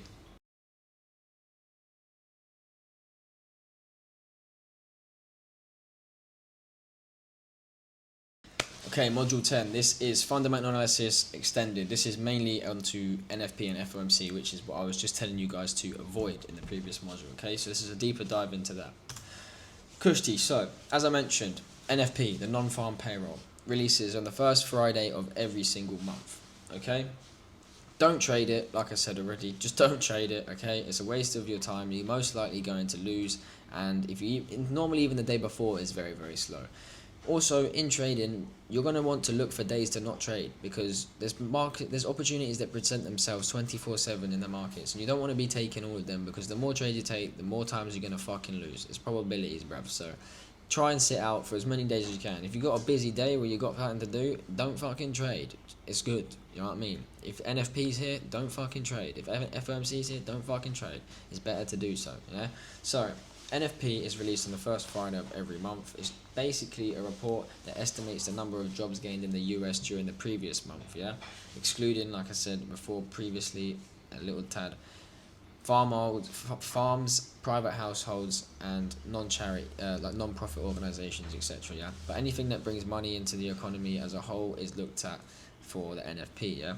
Essentially, what they do is they set inflation or interest rates, and they look at the predicted ones that they did before. They'll also set new predictions, and then they will come back again the first Friday of the next month and see where they're at. With FOMC, they hold 8 regularly scheduled meetings a year, annually to determine monetary policy, yeah? The videos that are linked in, I'll link them in this module too, in this module and the previous one. Watch them, they're the same videos, you don't have to watch them a million times, but make sure you understand the monetary policy because this is essentially what the FOMC deal with. They again give their predictions, give the current rates, and then come back again in the next meeting and do the same thing again. But one of the trading rules is in our strategy: do not trade NFP or FOMC. Do not do it. There's no fucking point. Get out of the markets that day. It's a waste of your fucking time, yeah? Fundamental analysis is essentially the analysis that we do outside of the charts, okay? Most of the time we're going to be charting, yeah? We're not economists, bruv. We're not swing traders. We don't really give a fuck about the economy because we can make money off price going down and up, yeah? And we only trade for a few hours every single day. We want to be knowing what's happening over the next few hours. That's why we take into account the news events that happen during our session and we trade after them, yeah? We take into account a little bit about what's happened previously, especially if it aligns with the higher time frame, so that we can trade the next few hours of that day, yeah? We don't care about what's happening next week or next Friday or next month. We'll deal with that next month. We're price action traders, we're high frequency traders. We want to be analysing the market at what we're seeing currently so that we can make profit in the next few hours, yeah? You don't want to be fucking analysing the weekly fucking chart and looking at all of these high impact news releases and trying to gather your economic bias. Bruv, what the fuck are you doing, bruv? Do you know what I mean? Start fucking going bet 365 and betting on the economy to fall or something, bruv. I don't know what the fuck you're doing, but we use fundamental analysis briefly just so that we can gain a small direction in the market, yeah? Price action is going to tell you what you need to be doing anyways. The chart will tell you what you need to be doing. News is just a catalyst to where price is already going to go. So we can use news. One, you want to basically be not trading in the time of news events, yeah? Get out of your trades 10 minutes prior and don't trade 30 minutes after, yeah? Just make sure that you're wary of that, okay? But essentially, fundamental analysis isn't the be all and end all of it, but you need to make sure that you can understand what we've been through here so that you don't have any problems when reading these fundamental and these high impact news events, yeah? Because they do affect the market, but they only affect them for a short amount of time when they release, and they give you a direction for the next few hours after the release, okay? So yeah, keep that in mind.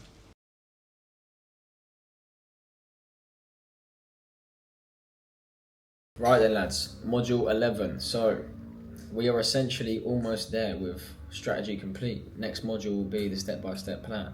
But before we get into that, we're going to get into possibly the most important part of trading, which is trading psychology and risk management, yeah?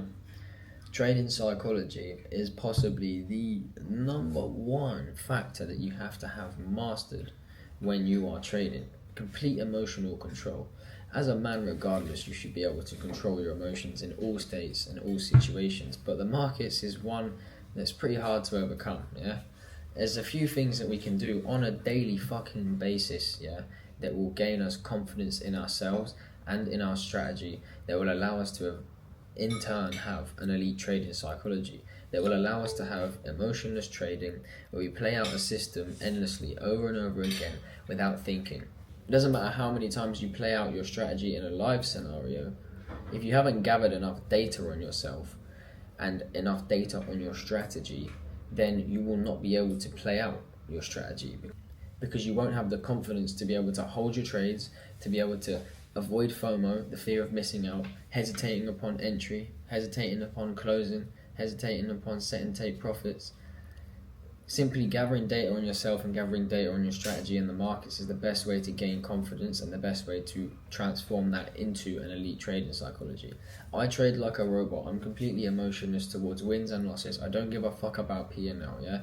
I don't give a fuck about the trades. I'm simply playing out a system over and over again. I know that my system wins 60-70% of the time, yeah? If I simply just play out my system strictly with the rules that I've set aligned to the strategy, then I know that I will be in profit overall. So what is there to worry about? What is there to think about? All I'm doing is looking at a 1, 2, 3, 4, 5 step plan, and then I'm playing it out every single time. As I said, the last 30, 40, fucking 50 trades I've taken have all been exactly the same setup, because my setup works. My setup is the strategy that I have back tested over and over again, the setup that I teach my one-to-one students, the setup that they have back tested over and over again, and that they have now gained confidence on, and which they can play out and pass funded accounts like they're nothing and get payouts like they're nothing, okay? But it all comes down to the psychology. The strategy is easy, yeah? Anyone can trade the strategy, but if you don't spend the time to put in the work and gather data on yourself and gather data on your strategy, then you won't ever be able to have confidence in your strategy. And even then, you can take it to your life examples. If you do not do what you say on a regular basis, and I'm not talking about what you say to other people, I'm talking about what you say to yourself. When you tell yourself you're going to wake up and go to the gym, or wake up at a specific time even, and you don't do that, you're chipping away at your confidence every single fucking time. And the more you do this, the more you tell yourself you're going to do something and you don't, you chip away at that confidence. And trust me, your life reflects into the markets. If you're not a confident individual, you're not going to be able to be confident in the markets. So you need to work on yourself and work on fucking everything really in that case. But confidence is key in life and in trading. You need to have complete confidence in your strategy. So first of all, trading psychology, yeah? Like I said, the best way to build your trading psychology and emotional control is by having a system and a plan, yeah? Now, your system and plan is useless if you don't have data on it, if you don't have confidence on it, yeah? The way you gather confidence is by looking at your data. If you're having a shit day or a shit week, you can look back on your data, on your journaled trades, on your back-tested trades, and you can see, right, my system is profitable in back-testing. I can replicate it in demo, but I can't replicate it live. Why? There's only one reason, and it's because of you, yeah? So all you need to do is simply stop worrying, look at the data that proves to you that you can do it, and then do it, yeah? That's it. If you don't have the data to prove to you that you can do it, then you're simply going off of a if, but, or a maybe, or a hunch. You know, you're just believing that you can do it. Prove to yourself you can do it through fucking data. And if you're struggling, journal everything. You need to journal your emotions, journal your entries, your X's, the duration. First of all, if you've backtested and you've journaled a shitload of trades, but you haven't been journaling your emotions, one, you now understand the strategy and you understand where to play out, but you don't understand how to act when you feel a certain type of way. And that's the main thing with psychology. It's how do you act when you feel scared? Or how do you act when you feel overexcited or cocky? You know, this is all what comes down to psychology. You shouldn't act any differently when you feel, and this all comes down to psychology. You shouldn't act any differently at any point in the markets. You should be a robot towards all of this stuff. But again, it's continuous learning, and it's continuously learning yourself, your risk appetite, how much can you actually fucking hold, you know? Again, building your elite, there's an elite shit. Again, building your elite day trading psychology is simple, but it does take time. It's not something that I can give you. As I've just given you all these confirmations and my strategy, I cannot give you psychology. This is something you need to build and you need to work on yourself, okay? No one can fucking give it to you. But it's not hard to obtain. And it only takes a few weeks of some solid hard work and doing the tedious things that really brings up your psychology, okay? First of all, which is daily backtesting your strategy, okay? You should only be trading 2 hours a day and taking 2 trades a day max. So therefore, you can only document 10 trades a day, 10 trades a week, yeah? If you are taking 2 trades a day, which you shouldn't even be doing. 1 to 2 is enough, yeah? If you're taking 10 trades a week, that is fuck all data that you can be gathering compared to when you're backtesting, or even, no, not even demo trading, because you'll be trading outside a session. Fuck off the demo trading when you're live and just backtest your strategy. Rinse and repeat the strategy through previous price data. Gather confidence in it, yeah? Understand how long your trades are running for normally. What is the best time for you to be trading this strategy?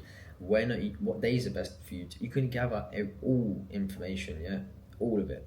And then you want to be journaling your live trades. So when you come into your live markets again, yeah, you want to be journaling your emotions. How are you feeling? How are you feeling? And how are you acting when you feel a certain type of way? When you're scared and you're shitting yourself, you're like, oh fuck, I'm in profit. Oh, I just made 10 back. I made $1,000,000 loss. I'm up 2 bills. Let me take that. So I'm 7 bills lost. You know what I mean? Like, this is fucked. You shouldn't be thinking like that. Yeah. You need to be looking at your system and just playing everything out as it is. You shouldn't be scared of seeing profit floating or seeing your stop loss coming to being approached. You know, it's all part of trading, bro. You need to understand that this is probabilities. You're gonna lose. As long as you play out your profitable strategy over and over again, you're going to be profitable. It's as simple as that. You can even have a 30% win rate. As long as your risk management is fine, then you're good. Yeah. We're getting onto risk management soon. But trading psychology is where it's at. Yeah. So, with that being said, risk management, yeah? I risk a minimum of 1%, yeah? And I have a target of 3%, yeah? So, therefore, I can lose 3 trades in a row and I can have 1 profitable trade and I'll be back at break even, yeah? So, with that being said, I can lose 6 trades in a row. I can place 2 trades and I'll be back at break even. I can have 1 loser of 1%. I can place 1 winning trade and be 2% in profit, yeah? My reward always outweighs my risk by 2, okay? So if I lose once or twice, I can be back in profit with 1 trade. If I lose 3 times, I can be back at break even with 1 trade. If I lose 4 times, I can be back below break even, below 1% in just 1 trade, yeah? When you have your risk management foundation set and you stick to strict risk management, you're not fluctuating between 1%, 0.25%, all of it. You can't gather solid data like that. If I'm taking a 1% risk trade, yeah, I lose 1 grand, then I lower my risk to 0.5%, yeah? I hit my winning trade. Now your probabilities are running, yeah? You've had 1 loss and 1 win. Now say your next trade is a loser, okay? I lose again. Now I'm still at fucking losses because I've lost a grand, I've risked 0.5%, I've made 2R or 3R. You're always bouncing, yeah? You need to be risking consistent risk management. So whatever you want, if your risk appetite is gay and you can't risk more than 0.5% say or 1% say, then risk 0.5, risk 0.25. Just don't change it until you make a significant amount or you're happy to up it and take the new layout of what you're going to do. So I always stick out with 1% risk, yeah? Minimum risk is 0.5% in my opinion. There's no point in risking lower than that, especially with these funded accounts. Maximum trades per day, 2, okay? So that's it. You can lose 2 trades a day, you can win 2 trades a day. Normally, I'll play it like this. If I win my first trade, I'm not even trading again. That's cool. I hit a win, I'm gone, yeah? I've got 2 trades to catch a win. If I lose the first trade and I win the next one, cool, I'm done. If I lose 2 trades, I'm done. That's it. 2 trades is max, but you don't have to take 2. You don't even have to take 1. If you don't feel good that day, if you're feeling shit and you don't want to trade the markets and you've had a shit day or your nan's died and it's just all on tops, then don't trade. Do you know what I mean? Because, as I said, your lifestyle reflects in the markets. If you are pissed off or stressed out, everything's on top, then you're not going to be able to trade properly. And it's as simple as that, bruv. So, yeah. Leading on to this then, yeah, this goes hand in hand with your psychology, etc. But trading is a big I game. It's a big you versus you game, okay? You gotta have complete self-belief and complete self-trust, yeah? Any self-limiting beliefs that you have to be left now, okay? Get rid of them. Anytime that you say, I can't, I don't deserve, or anything that insinuates that you cannot do this or cannot do something, get rid of that thought. Change it to I can do, okay? Because everyone is capable of everything. Anything that you genuinely want, you will work hard enough towards getting, okay? And it's as simple as that, bro. It's as simple as that. You will do everything it takes. You will invest in it. You will spend time in it. You will do everything it fucking takes to make it work, okay? So, have complete self-trust. If you know that this is it and you're not going to be fucking doing anything else and this is the be-all and end-all, there's no plan B, this is plan A and that's it, then have self-trust because you're going to fucking make it, bro, unless you fucking quit. And it's as simple as that. But a lot of people have self-limiting beliefs. They don't believe that making a certain amount of money per month is even doable. And I mean, bro, I come from a place like that as well, man. Like, I'm not a rich kid, bro. I wasn't born rich, you know what I'm saying? Like, everything I got on my own, bro. And yeah, I used to think that making 10k a month, 20k a month was impossible, but now it just pisses up the wall. So there's really, when you open up your mind and you really, see what's possible, stretch out your network, expand your environment, these self-limiting beliefs slightly lift off, because you've got people around you that are really doing this shit. But social media is all bullshit, so ignore everyone. But take me for example, bro. I ain't sitting here flaunting bullshit and flashing this in your face. Most of you guys don't even know how much fucking money I make. I don't tell no one shit, yeah? I'm not here to flaunt a lifestyle, I'm not here to flaunt nothing, bro. I'm here to be real. That's exactly what I've got, yeah? I'm just real about everything, bro. If I can do this shit, then you guys can do this shit. Stop fucking putting these beliefs on yourself, telling yourself that you can't do it, because at the end of the day, you can do anything, bro. So, fucked a lot of them. Module 12, boys, what you've all been fucking waiting for. The fucking strategy, the trading plan, you fucking fiends, bruv. So here it is, yeah? You ready? You're about to get it in full, alright? So you've got all the confirmations now, and you should understand how the strategy works. We're about to put it all together, okay? So essentially, step one is gathering your bias, your high time frame bias. Like we just analysed before, you want to analyse, like we went through in the fundamentals and the bias modules, you want to analyse the 1 hour and the 4 hour to determine the overall market condition. Check for inside or outside day candles. You also want to have a look at the fundamentals, any news events that have happened that day or the previous days in that week that may affect the market conditions for that week. Okay, cool. Now, you've got your bias. Step two, identify key levels, okay? Mark out your session highs and lows, London and Asia, previous days high and low as well, all of your 4 hour highs and lows, your buy side and your sell side liquidity. These are your levels. If your bias is bearish for the day, yeah? An example, if your bias is bearish for the day, you want a sweep of highs before you look for your sell, yeah? So that we can have that grab of liquidity so we can catch the full true move, yeah? Look for a sweep of highs for a sell, okay? Boom. After you've identified your key levels, like I said, these are going to be your key levels. So you will be looking for your liquidity sweep at these levels, okay? So step one is determine the bias. Step two, identify your key levels. Step three, observe 5-minute order flow. Now you're looking at order flow, yeah? You want to see, are we bullish or bearish? Are you aligning with your bias, yeah? If you're looking for the highs to be swept, are we currently in a bullish structure on the 5-minute coming towards those highs? That would be an ideal situation. Boom. Now, this is the first step to our actual trade, yeah? We've done our charting, we've got our bias, we've marked up our levels, everything's cool. Now we're looking for our liquidity sweep. Like I said, if you're bearish, you want a sweep of highs. So say we've marked out our highs, we've marked out our lows, we've got a bearish bias. We'll now look for a liquidity sweep of highs, okay? Boom, the highs have been swept. Now we're waiting for our 5-minute break of structure.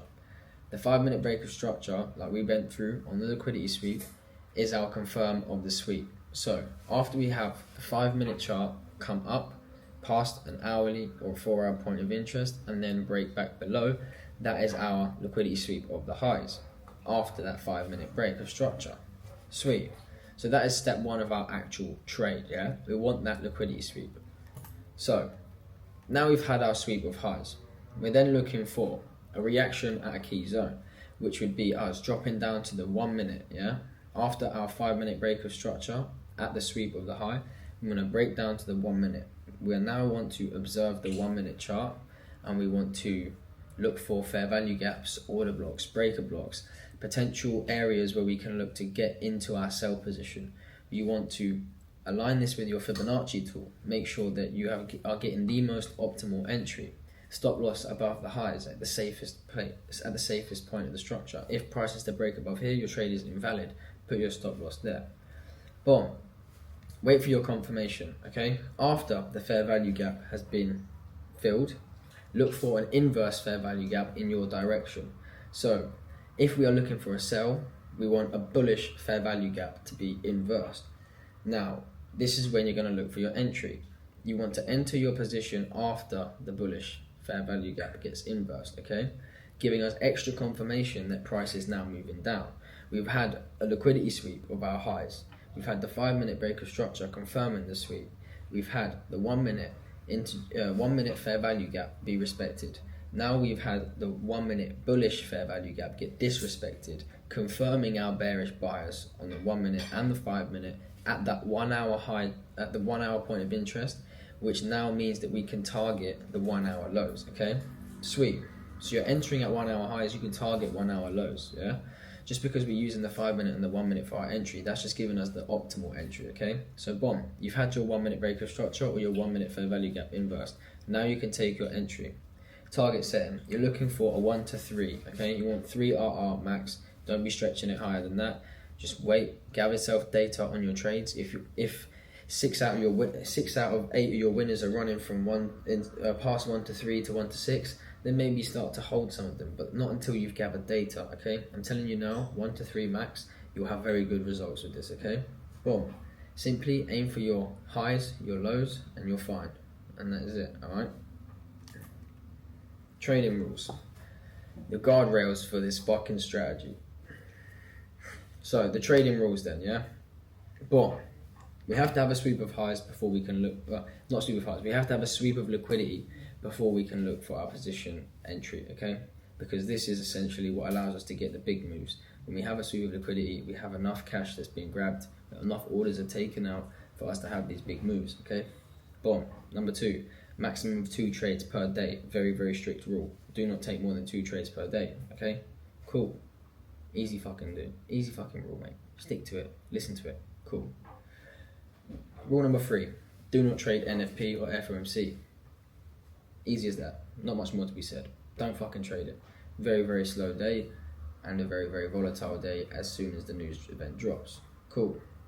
Rule number 4, risk your, keep your risk fucking consistent, please, yeah?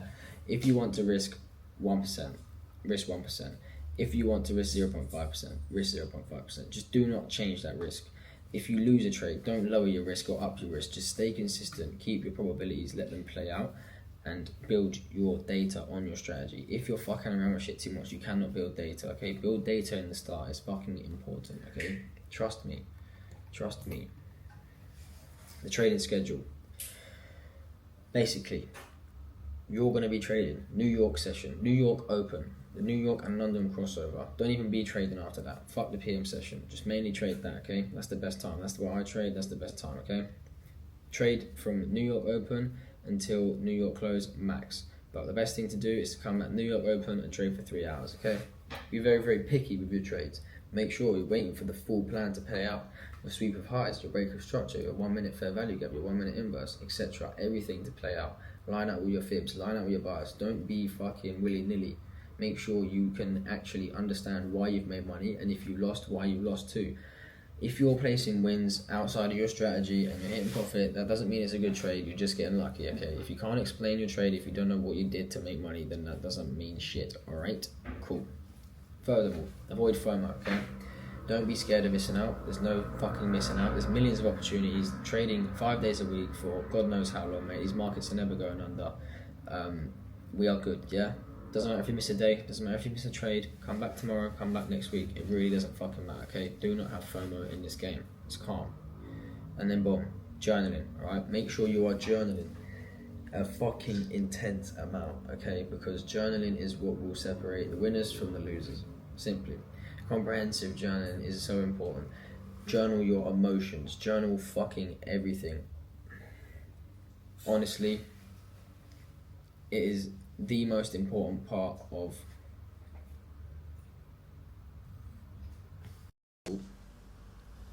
my mic turned off, but now it's back on. Fuck it.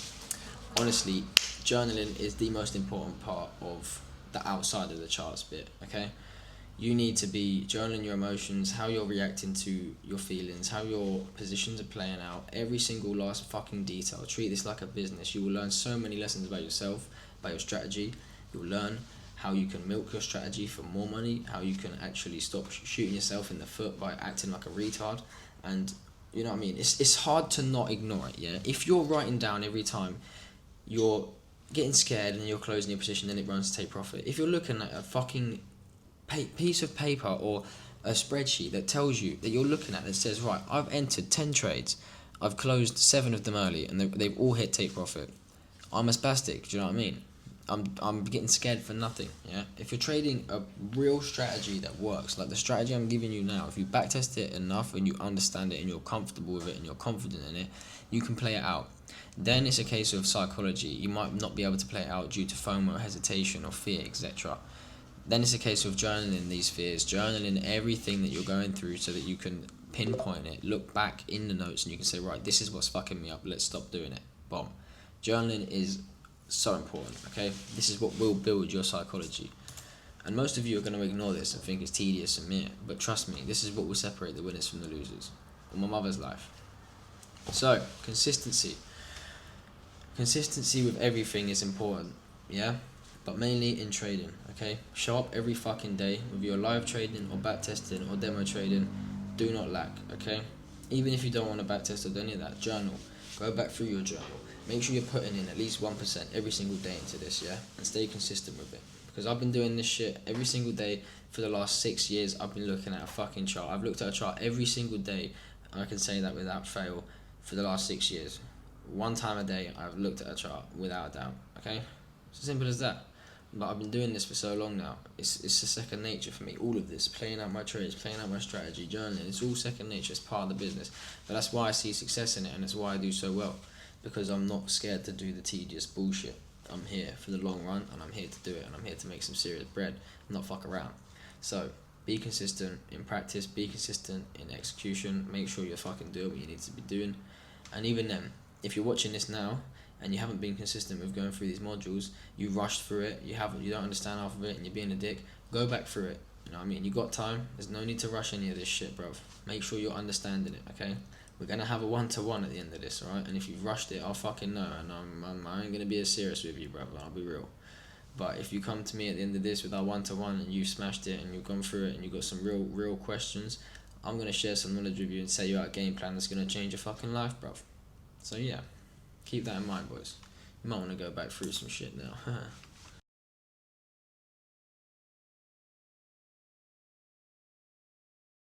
Alright, boys, so you've got the strategy now then. Now I'm going to give you a back-tested example, and I'm going to show you exactly what you're going to be looking for in the live market. And I've also got the step-by-step plan on the chart for you here as well, which you can write down whenever the fuck you want. So, essentially, get your bias, yeah? If we're looking at the chart here, we are clearly fucking bullish, alright? I'm looking for buys in this situation. First of all, we're going to be looking for a sweep of lows, okay? But essentially, I'm bullish, yeah? We are breaking highs, we're creating higher highs and higher lows. On the hourly, we are also broken highs here. And what we've done is essentially marked out all of our hourly highs and our hourly lows. Essentially, what we said before, our buy side and our sell side liquidity. So our first protocol is London high for a sweep if you were looking for a sell. But as we're looking for a buy, we want London high to essentially be a target for us. London high could be a good take profit if we can get in buys around this level here. So essentially what we're going to be doing is using London lows here, as I've got marked out, London low and London high. We want a sweep of lows before, well, we can fucking buy. But if you look at the strategy here, look for a liquidity sweep at major level, London highs or London lows. So cool, that would be this area here. We want price to come down to at least London low before we even attempt a buy or attempt to even look for a buy. The first thing we look for at this area is a break of structure on the 5 minute. If we don't get a break of structure on the 5 minute at our first level, then we'll wait until the second level. If our second buy side, sell side liquidity isn't swept and broken on the 5 minute, then we'll wait for the third, etc. Until we see a big dick 5 minute candle break, then we are not interested, okay? So, oh shit. Let's have a look then. We'll play out the chart a bit. Currently, we're not interested in anything until we get to at least London low. Oh shit, okay, right. Too fast. Let's go a little bit back here. So, right now what you're seeing is the sweep at the major level. London high or London low, yeah? How is it confirmed? A 5 minute break of structure. So if you look here, this 5 minute candle just broke this 5 minute high here. So, we have now confirmed our liquidity sweep of this low here, okay? We just missed London lows. Well, we ran through London lows, yeah? We didn't sweep at London lows. We swept at the next hourly lows, okay? We almost made it to the very bottom of the structure, but we didn't, okay?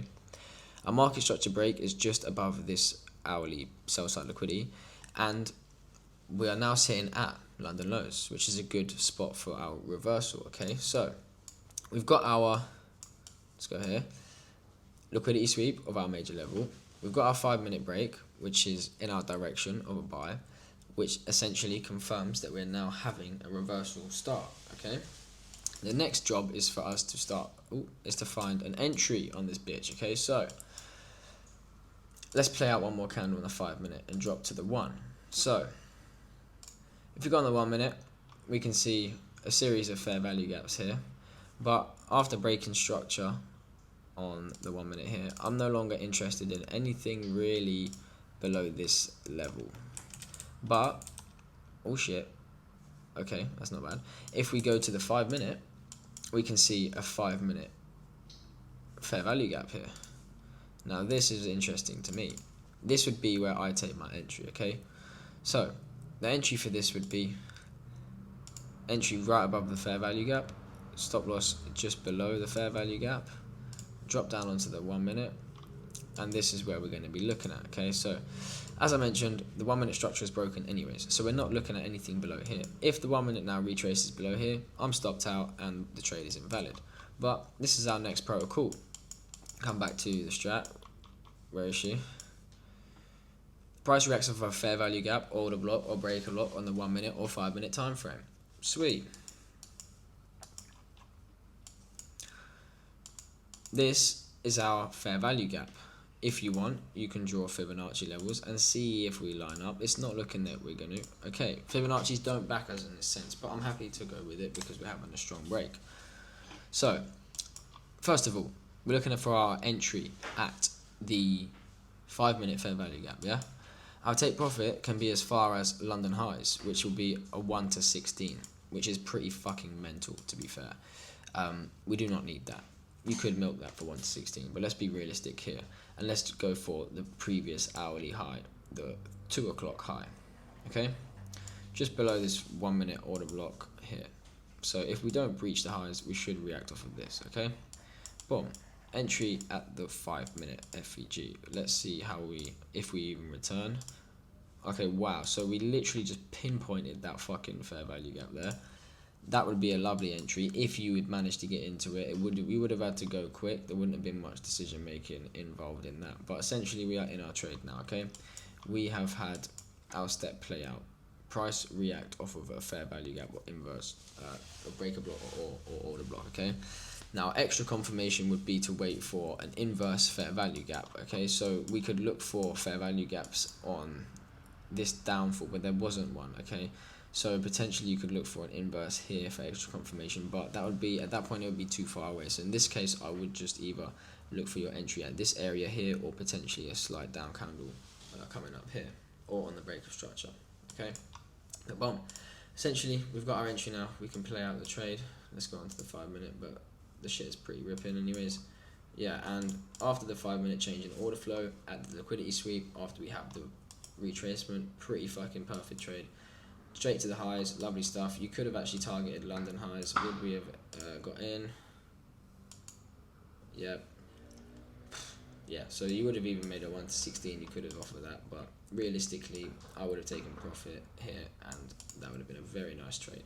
But yeah, that is how you utilize the strategy in a backtesting scenario. And if you was to go on a live, this is exactly what you would be looking for. This is a perfect example. Okay, yes then, boys. Module 13, the 13th and the final module. We are done with the chart work. We are done with the strategy, the psychology, everything. This is a little final bit of extra value for you boys, a bit of funded account optimization, and how you can essentially begin to create a life of freedom through trading, and how you can optimize your lifestyle through this skill that you are learning and working so hard towards. I've been lucky enough to put myself in a position now where I've achieved a lot of what I dreamed of, and now I'm furthering my dreams and extending my life and my goals, etc.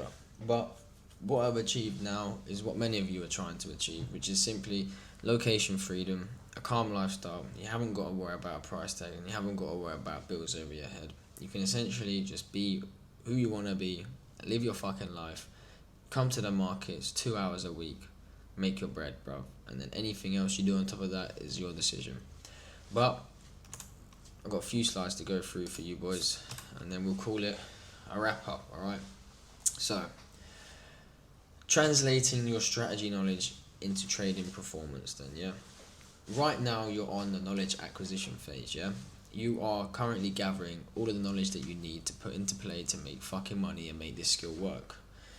Then after this, you're going on to the skill development phase, okay, where it's now up to you to put into play all of this information over and over and over and over and over and over and over again, until you can consistently rely on this strategy and consistently rely on yourself to play out the strategy, okay? And then it's down to performance execution, putting into play everything that you've learned, everything that you've drilled in over your head constantly, everything that you've back tested and demo traded. See how your performance is.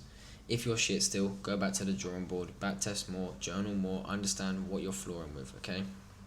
But with funded accounts, I trade Top Step, futures, funded accounts, okay?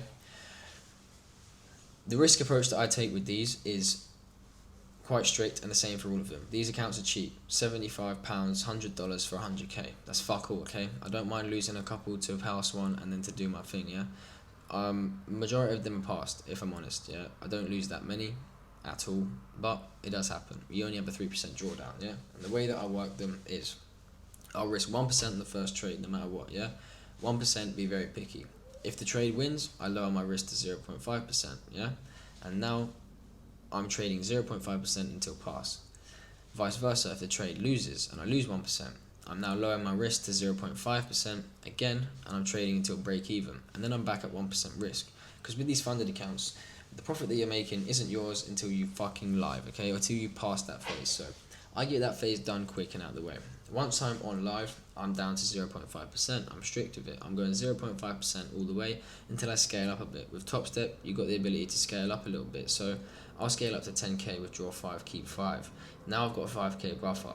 Okay, with that 5k buffer, I'll risk 1k again. And now I can scale up more and make more money. You'll see how this is working, okay? Note all of that down. That's exactly how you want to be trading your funded accounts, okay? If you find a strategy that's more suitable for your risk appetite, do so. But our strategy is reliable. If you're aiming for 1 to 3s, you can easily hit these trades and you can easily be passing Top Steps accounts, okay? With the personal account, it's a little bit different, okay? If you're trading with less than £10,000 in capital, which the majority of you, well, all of you are going to be, otherwise you wouldn't be on this right now, then do not be risking 1% until, well, I say that, risk 1% until you are actually profitable, okay? Once you're profitable, don't bother risking 1%. Risk a dollar amount that you're happy with losing, okay? So, for example, if you have $1,000 and you're happy with risking $50 or $100, then risk that. That might be 5-10% of your account. I don't recommend going over 5, just because if you do start to lose trades, you know, if you're risking 10%, that's 10 trades and you're done. Risking 5, that's 20 and you're done. So you're alright, yeah? You're really going to lose 20 in a row. You're really going to lose 10 or 5 in a row, okay? So, when you're risking on personal capital, just risk a dollar amount that's happy to you, something that you're comfortable of risking, that you're not going to shit your pants with if you fucking blow it, do you know what I mean? Like, at the end of the day, if you're risking £50, bro, that's like a Q, do you know what I mean? Who gives a fuck, bro, do you know what I'm saying? So, if you're going to risk that to make a 1 to 4 or 1 to 3, that's 150, 200 quid for that £50, do you know what I mean? So, it's worth it at the end of the day, and you can scale up like this. But if you're risking 1% of 1,000, then that's £10, and that's fuck all. So, what's the point in doing that, you know what I mean? Right. Creating your lifestyle of freedom through trading, yeah? This is something that I've accomplished. This is something that lots of my friends have accomplished, okay? And quite simply, this shit's not that hard, alright? You need to be as consistent as possible with this shit, okay? You need to make this shit your fucking lifestyle. Don't give a fuck about anything else, okay? Trading is it. Make this your number one fucking priority, bruv, until you can literally pick up your computer, pick up your phone, pack a small suitcase and fuck off, alright? This skill is what gave me the location freedom. And having the balls to double down on myself, move out of our country, go to an unknown fucking realm, in the map, in the server. I'm in the Asian servers, bruv, right now. I'm in Asian session. I live in Asian session, bruv, like, literally. Are you mad? Yeah. But I love it. And I got my boys here with me. We all trade either crypto or fucking futures. The majority of us do both. And we love it, bruv. It's sick. But trading allowed us all to come here. Do you know what I mean? So what you want to do is stick to your strategy, okay? Stick to the time freedom that we have. 2 hours a day of live trading. That's all you need to be doing. During these learning phases, you should be fucking going savage, bruv. Like, yeah, I can sit here and say I do 2 hours of trading a day, but really and truly, I spent 60, like the first 4 years I was doing this, I was doing 16 hours a day of studying bullshit, bruv. And then I took a mentorship and I was doing 16 hours a day of studying what I needed to do. But the point is that I've put in so much fucking work to get to where I am today. It doesn't just come easy, yeah? Even with my mentorship, it didn't just get handed to me. You got to put in work for this shit. I teach one-to-one students. I put in the utmost effort for them, yeah, and they are all doing very, very well. They are all doing good, and I continue to be shitting out profitable traders left, right, and centre. But they're putting in work, and I'm very selective with who I take on. I'm not taking on everyone because I understand that not everyone can put in the work, and not everyone's built for this shit. But I can see through that. I can see who's ready for this shit, and I can see who is built for that, yeah.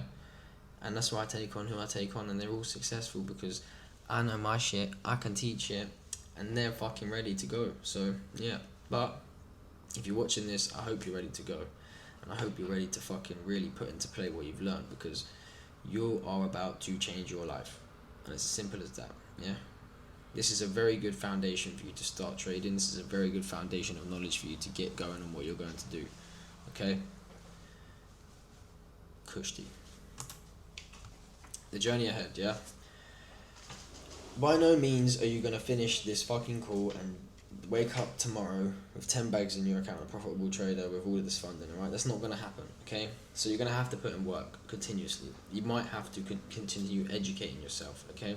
Because I can only explain things so in depth without being questioned, alright? I can't just sit here and fucking talk for years, bruv. Do you know what I mean? I'm explaining what I need to explain, but anything that you question me on, I cannot hear you, brother. I'm not with you, brother. So yes, this is what the one-to-one is for. But what I can do is give you some guidance right now and tell you what you need to be doing. You're not going to listen to me though, because none one fucking does. But I hope you do. So what you're going to need to do is master the strategy completely through backtesting and live trading, okay? And journaling. Journal everything. Live trade on the sensible days. When you're not trading, backtest 2 hours of that day to make up for the time that you're not trading, okay? Do that. Psychology development. Continue journaling everything. Your emotions, exactly like I've mentioned many a times, how you are acting when you feel a certain type of way. Journal that shit. You need to have that on deck, okay? Because this will build you confidence. This will allow you to become a profitable fucking trader. Okay. Then optimize your performance. Make sure that you are coming to the markets when you can come to the markets every single day. Again, make this your priority, because this is what's going to change your life, bruv. Trust me, you ain't going to be looking back once you're in this position. Like you're going to know you're going to be fine, bruv. You're going to be fine. So what that means though is following through with everything you need to be doing. The backtesting, the journaling, the trading, everything that you need to be doing, do it. And don't lack in your life either. When you say you're going to wake up and you're going to go gym, or you're going to do this or you're going to do that, make sure you fucking do it, okay? Because you chip away at your confidence and it fucks you up, like, especially in trading, okay? And then it's time to scale. You want to scale up. You want to be passing funded accounts. You want to be withdrawing your profits from your funded accounts, putting them into your personal account, and then scaling up that motherfucker, okay? The end goal is to get your personal account as beefy as possible, yeah? Funded accounts are cool and flashy and, yeah, good tool, but the real flex is a Percy, bro. Get that Percy built up as quick as fucking possible, and trust me, that's when you will start to see a big lifestyle difference, alright? That personal account is a heaven's go, alright? Keep that shit on deck. But yes, utilize funded accounts. Make sure you are getting cracking with them, and quite simply, you are sizing up your personal account by utilizing funded accounts, alright boys? So goal setting then, boys. I hope you have all set up with Notion like I recommended in the beginning, but I want you to be all tracking your progress and tracking your goals throughout your trading career, okay? Make sure that, like I've said 100 times, you're journaling, yeah? But make sure you're also setting yourself achievable and realistic, but also some goals you're gonna have to work for, okay? Don't just make it easy. Don't make some bullshit goals, yeah? You're gonna have to work for. Make them time bound. Make sure that you are attempting it for a deadline. You know what I'm saying? Don't lack on them, yeah? This is the stuff that's, like I said, is gonna change your fucking life, bruv. So make sure that you are setting yourself realistic goals, but that you're gonna have to strive for, okay? You're gonna have to strive for them. You need to be setting yourself goals throughout. It needs to be done. Make sure you're tracking your progress, yeah? Set yourself targets, what you want. Funded account allocations. Do you want a specific amount in your personal account? A certain amount of backtested trades. In the beginning, set goals for 100 backtested trades in your Notion, you know what I mean? 100 demo trades journaled. 50 fucking journaled. All of this shit, yeah? Make sure you're putting in the input towards these goals every single day and every single week. Set time bounds, specific time bounds for them, so that you're completing them within 1, 2, 3 months, however long. Set long-term, mid-term and short-term goals, stuff that you have to work towards, okay? Make sure you're tracking your fucking progress. You're ticking off these goals as you go along. Make small goals too, so you get a sense of fulfillment as you're completing them on the way to these bigger goals. And just make sure that you're fucking doing this and treating this not like a side hustle or not like a hobby, but really like a business and like something that will change your life. Brother, if you made it this far, you are not like most people. Most people just sit and watch this game from the sidelines. But you're clearly ready to start playing to win. Now listen, this free course was just the surface. If you want me in your corner, working with you personally, breaking down your trades, giving you a proven system, and making sure you don't blow an account ever again, that is what the Elite One-to-One mentorship is for. I only take on a very limited amount of students each time. And no, not everyone gets in. We turned away over 100 people last month. This isn't just some group course or some recycled signal chat. This is me and you building serious fucking skill. Real skill, step by step. And the truth is, most people won't even get offered this chance again. If you're ready to stop gambling, stop guessing, and actually learn how to trade like a pro, click the link in the description, apply now, and let's talk. Just remember, the markets do not wait for anyone. You've got two options. Keep doing what you've been doing, or step up, and I'll show you how to finally become a consistently profitable trader. I'll see you on the other side. Let's work.